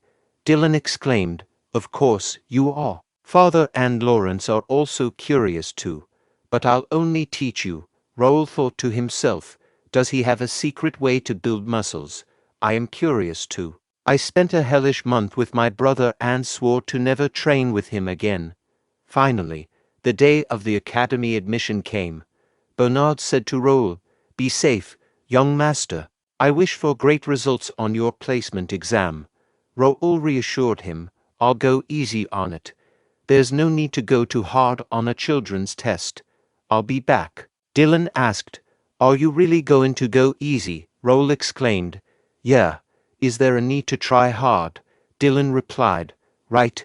I'll go back when your admission is over. Don't worry about me and do you? Raul thought to himself, I thought he would tell me to try my best. I can go easy on the exam and just graduate from the academy. The academy is just an excuse to get away from home. It's not my true purpose. Trying to fit in with the kids will only tire me out. Let's just go easy. As they arrived at the academy, Raul observed the crowd of people gathered for the exam and said, it's pretty busy out here. I didn't expect admission day to be this busy. Dylan responded, this year is special. People who delayed their admission are all here now. Raul thought, did something happen? The cafe link didn't have any information about the academy. I even got the list of nobles who were expected to enter this year. There must be something happening. I'm not expecting too much from academy life, so it shouldn't matter. Then, the person announcing the names of those who got admission began. The announcer proclaimed, congratulations to Gerald D. Rubin on his admission. Templeton family's pride. Congratulations to young Master Dalton on his admission. Congratulations to Caleb D. Randall on his admission. Congratulations to Raul D. Ashton on his admission. Raul, surprised by this, turned to Philip and asked, what is this? You said there would be no lineages of warrior families this year. So why are there so many names of lineages, even the princes? Philip replied, there was no news about this when we left Mira. Raul cursed, shit, I didn't get any news because I spent a month training with my brother. Even Bernard was busy taking care of the house problem. Raul then turned to Dylan and asked, brother, can you explain what's going on? You knew about this, didn't you? Dylan smirked and said, you will soon find out, brother. Go easy on the exams. Congrats on your admission. Raul thought to himself, something's going to go wrong.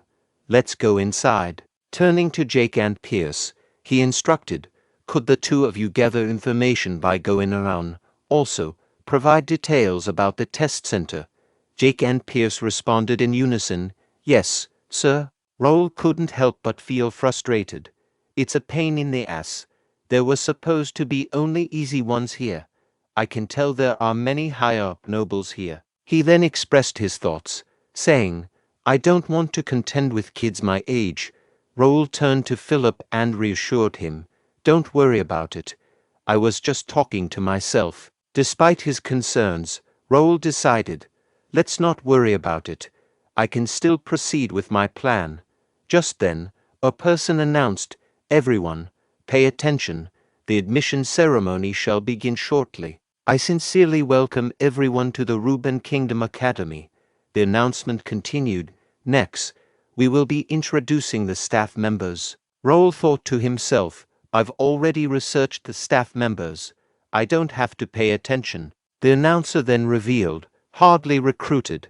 This member of staff will be the Academy's temporary vice president as well as the Magic and Administration Department president, Alfredo Gray. Raul was taken aback. One of the three sages in the continent, the Eighth Circle Archwizard, Alfredo Gray. Why is he here?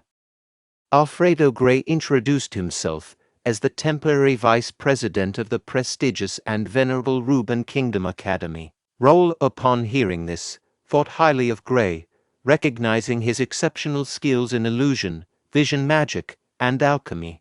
Raul wondered why Gray had chosen to come to the academy, considering his reputation as a wandering sage. He had expected Gray to reveal himself after the alliances were formed, but it seemed different from his expectations. Gray then announced that the academy would include vision magic training in the curriculum and would showcase it in the placement exam. Next, Spence D. Templeton, the president of the academy, steps onto the stage, echoed Gray's statement and informed the students that there would be changes in this year's curriculum, reflected in the updated placement exam materials. Raul assumed that the difficulty level would remain the same and planned to take it easy. Templeton further announced a special reward for an outstanding student in the placement exam, surprising Raul, who had not heard about it before. As Raul looked at the window displaying information about the quest, he learned that the objective was to get into the S-class through the placement exam, with an additional objective of topping the exam. Failure to enter the S-class would result in a 5% decrease in skill mastery while attending the academy. The quest description mentioned the presence of many prodigies entering the academy that year, presenting an opportunity for the students to increase their family's prestige. The reward for completing the quest included experience points and player-only coins, with additional rewards depending on the result. Raul thought to himself that the quest wasn't that hard. He knew that the Academy's sword department had 5 classes, S, B, C, and D. He also knew that the top 60 out of the 600 students could get into the S class, so it would be easy for him to achieve. However, he questioned whether he should aim for more since he didn't even know the reward for being at the top. Jake interrupted Raul's thoughts by saying that they had mentioned a special reward, but it didn't seem all that special to him. He handed Raul a paper that contained information about the top student perks. It stated that the top students would be allowed to enter every floor of the academy library, have access to a personal training center with vision magic training facilities, and receive a personal item from the academy workshop. Raul was astounded by the perks listed on the paper. He realized that he had to get to the top in order to gain access to the training center and the library. He couldn't give up on these opportunities.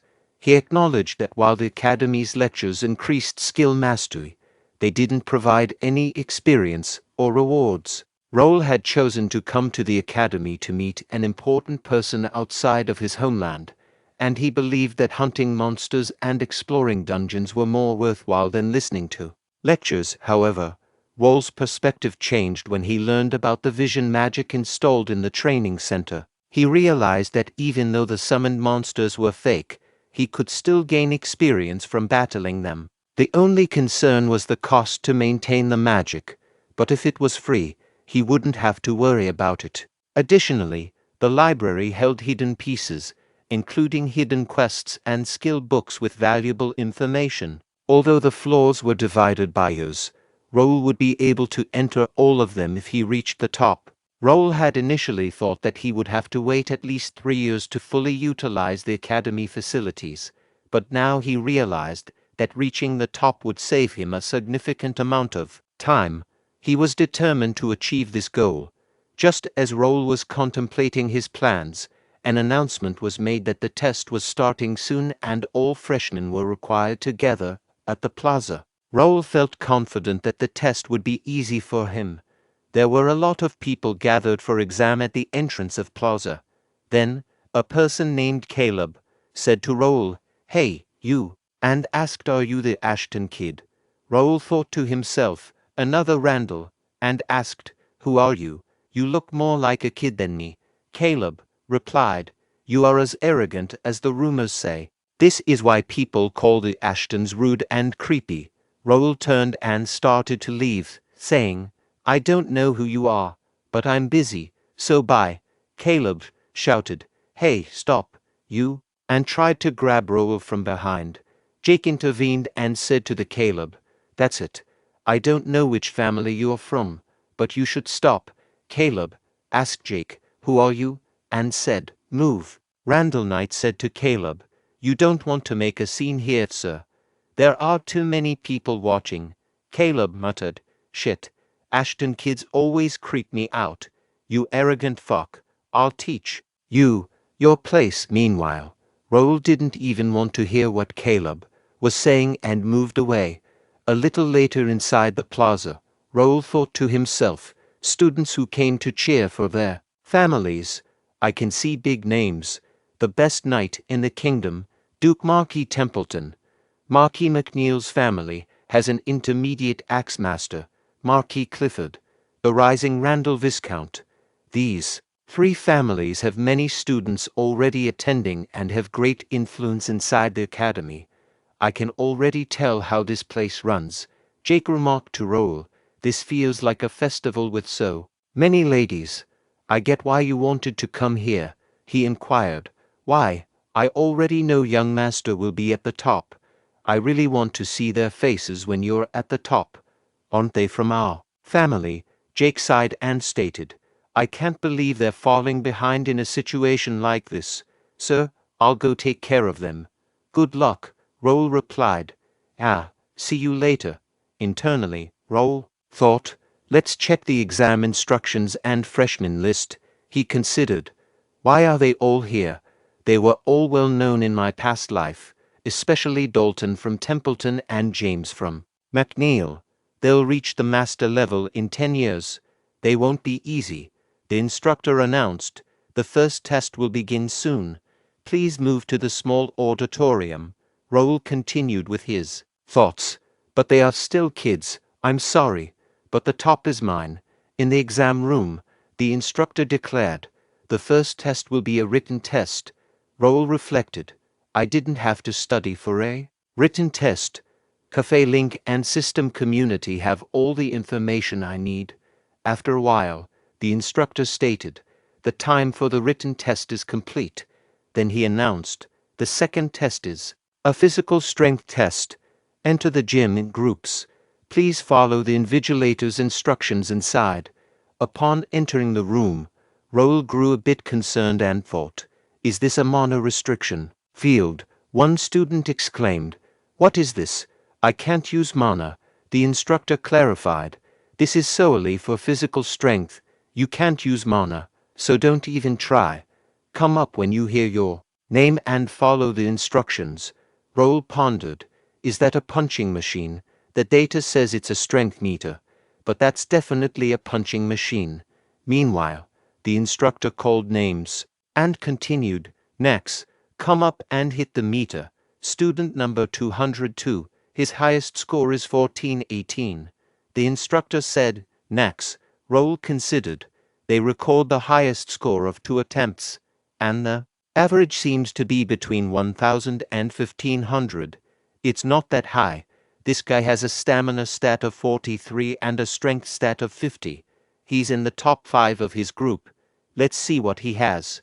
Then the person struck the punching machine, and the score of his punch was displayed as 2250. Students started saying, as expected, McNeil, that's so high.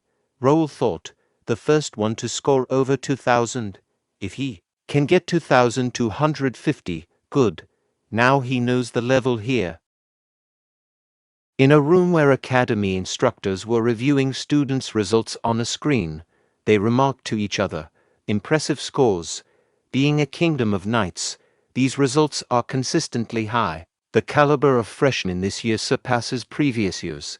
Many applicants were drawn to the academy after learning about Mr. Gray. Alfredo Gray remarked, students below the age of 20 are scoring over 1000. The students at Leslie Kingdom Academy would be frightened. The elderly person seated in front of him chuckled and remarked, we are flattered. The academy at Leslie mainly deals with magic, I am still curious about what made you come to this academy. Even a month ago, the TAR said that we shouldn't be expecting anyone. Alfredo Gray explained. Like I said, I wanted to see how my newly developed magic circle works in person. This makes it sound like I'm using the students as experimental subjects, and laughed. Spence D. Templeton interjected. No, we are thankful that you allowed us to implement your new magic circle. The elderly person added, Indeed, you are even funding the training magic circle for the top student. Alfredo Gray reflected. Looking at all these young students, I'm glad I came. I heard there are many students from warrior families. Spence D. Templeton confirmed, Yes, that is what everyone is here for. I introduced him earlier. There he is. Alfredo Gray asked, Is he the 13th son of Randall, Viscount Randall? McKenny D. responded, Yes, his name's Caleb. The Lord trained him since his talent was outstanding. He asked me to let him into the academy. Alfredo Gray commented, I see, I'm looking forward to it. Meanwhile, Caleb struck the punching machine, and the display showed a score of 3005. Teachers observed and exclaimed to each other, Wow, he is different. I see why Count Randall favors him so much. The person seated on the right of Alfredo Gray pondered. They are different indeed. There's a long way before we catch up to them. Spence D. Templeton stated, Next is interesting. James from Mark E. McNeil's family, the current Lord Clifford's direct grandson. Another teacher asked, Is he the one the Order of Chivalry wants? Spence D. Templeton replied, Yes, I heard his talent is beyond the level of the academy. James then struck the punching machine, scoring 3,500 in his first attempt and 3,612 in his second. Teachers were astonished and exclaimed, with one saying, Holy, he went past 3,500 both times. Another added, 3,612. Isn't that a new record? A third teacher chimed in, It's the highest score ever recorded by a freshman. Alfredo Gray remarked, That's amazing. When that machine came out, even the knights barely scored above 3,000. The instructor announced, Next, get ready. The teacher identified the next student as Dalton and mentioned, I think he's a swordmaster's grandson. This is his first public appearance. Dalton then hit the punching machine, scoring 2,900 in his first try. The teacher expressed surprise, saying, He scored 2,900. Another teacher inquired, What's wrong? It's lower than the last student's score. While other teachers discussed the remarkable achievement of hitting the machine with one arm behind his back, they speculated about the potential outcome if the student exerted serious effort. They commended Templeton for his strength, acknowledging his title as the strongest. McKenny proposed go in for a meal, given that they already knew the rankings. Alfredo noted there was another student from a renowned family who hadn't arrived yet. McKenny dismissed the student, suggesting he wouldn't have made it without his family's recommendation and being only 15. The teachers pondered how this student would compete against older freshmen. McKenny mentioned that some students attended for the experience and weren't focused on graduating. At that moment, they heard Dylan's laughter and turned towards him, and inquired about his identity. Alfredo recognized him as the man from Ashton, commenting on his manners and appearance. Dylan greeted Vice President Gray, explaining that he accidentally laughed. Intrigued, Alfredo asked Dylan to share the reason behind the laughter. Dylan found amusement in listening to elderly men converse, remarking that holding onto what one already knows is egotism, as far as he remembered. McKenny D. Randall sought clarification on Dylan's statement, prompting Dylan to explain that the mentioned individual joined the academy at 15 for the experience, suggesting the possibility that he arrived early because he had nothing to learn. McKenny D. Randall dismissed this idea, citing the academy's history of no one graduating before the age of 20. Dylan countered, stating that the absence of precedent didn't guarantee it wouldn't happen. Accusing Dylan of arrogance, McKenny D. Randall questioned if he believed his brother could leave a mark in the academy's history. Dylan admitted uncertainty, emphasizing he wasn't a prophet but expressed curiosity about his brother's thoughts. McKenny D. Randall derided Dylan's words, labeling him as all talk and no substance, a typical trait of someone named Ashton. Spence D. Templeton intervened, urging them not to embarrass themselves in front of guests, and then inquired about the freshman from Ashton. Another teacher asked if Raul was the mentioned freshman. Upon seeing Raul, the teachers exchanged whispers, expressing surprise at his appearance. They questioned the legitimacy of Raul and Dylan being brothers. Dylan confirmed Raul as his youngest brother, referring to him as their family's gem. One teacher excused Raul's lack of sword skills due to his impressive figure, while another humorously pondered if there was anyone single in their family. McKenny D. Randall declared, "Everyone quiet. There's no need to talk so much about a man's face." Dylan mused, "The old man is trying so hard. He knows about Raul's skills because of the Baron Gendar incident. Was it Ketchup or Caleb?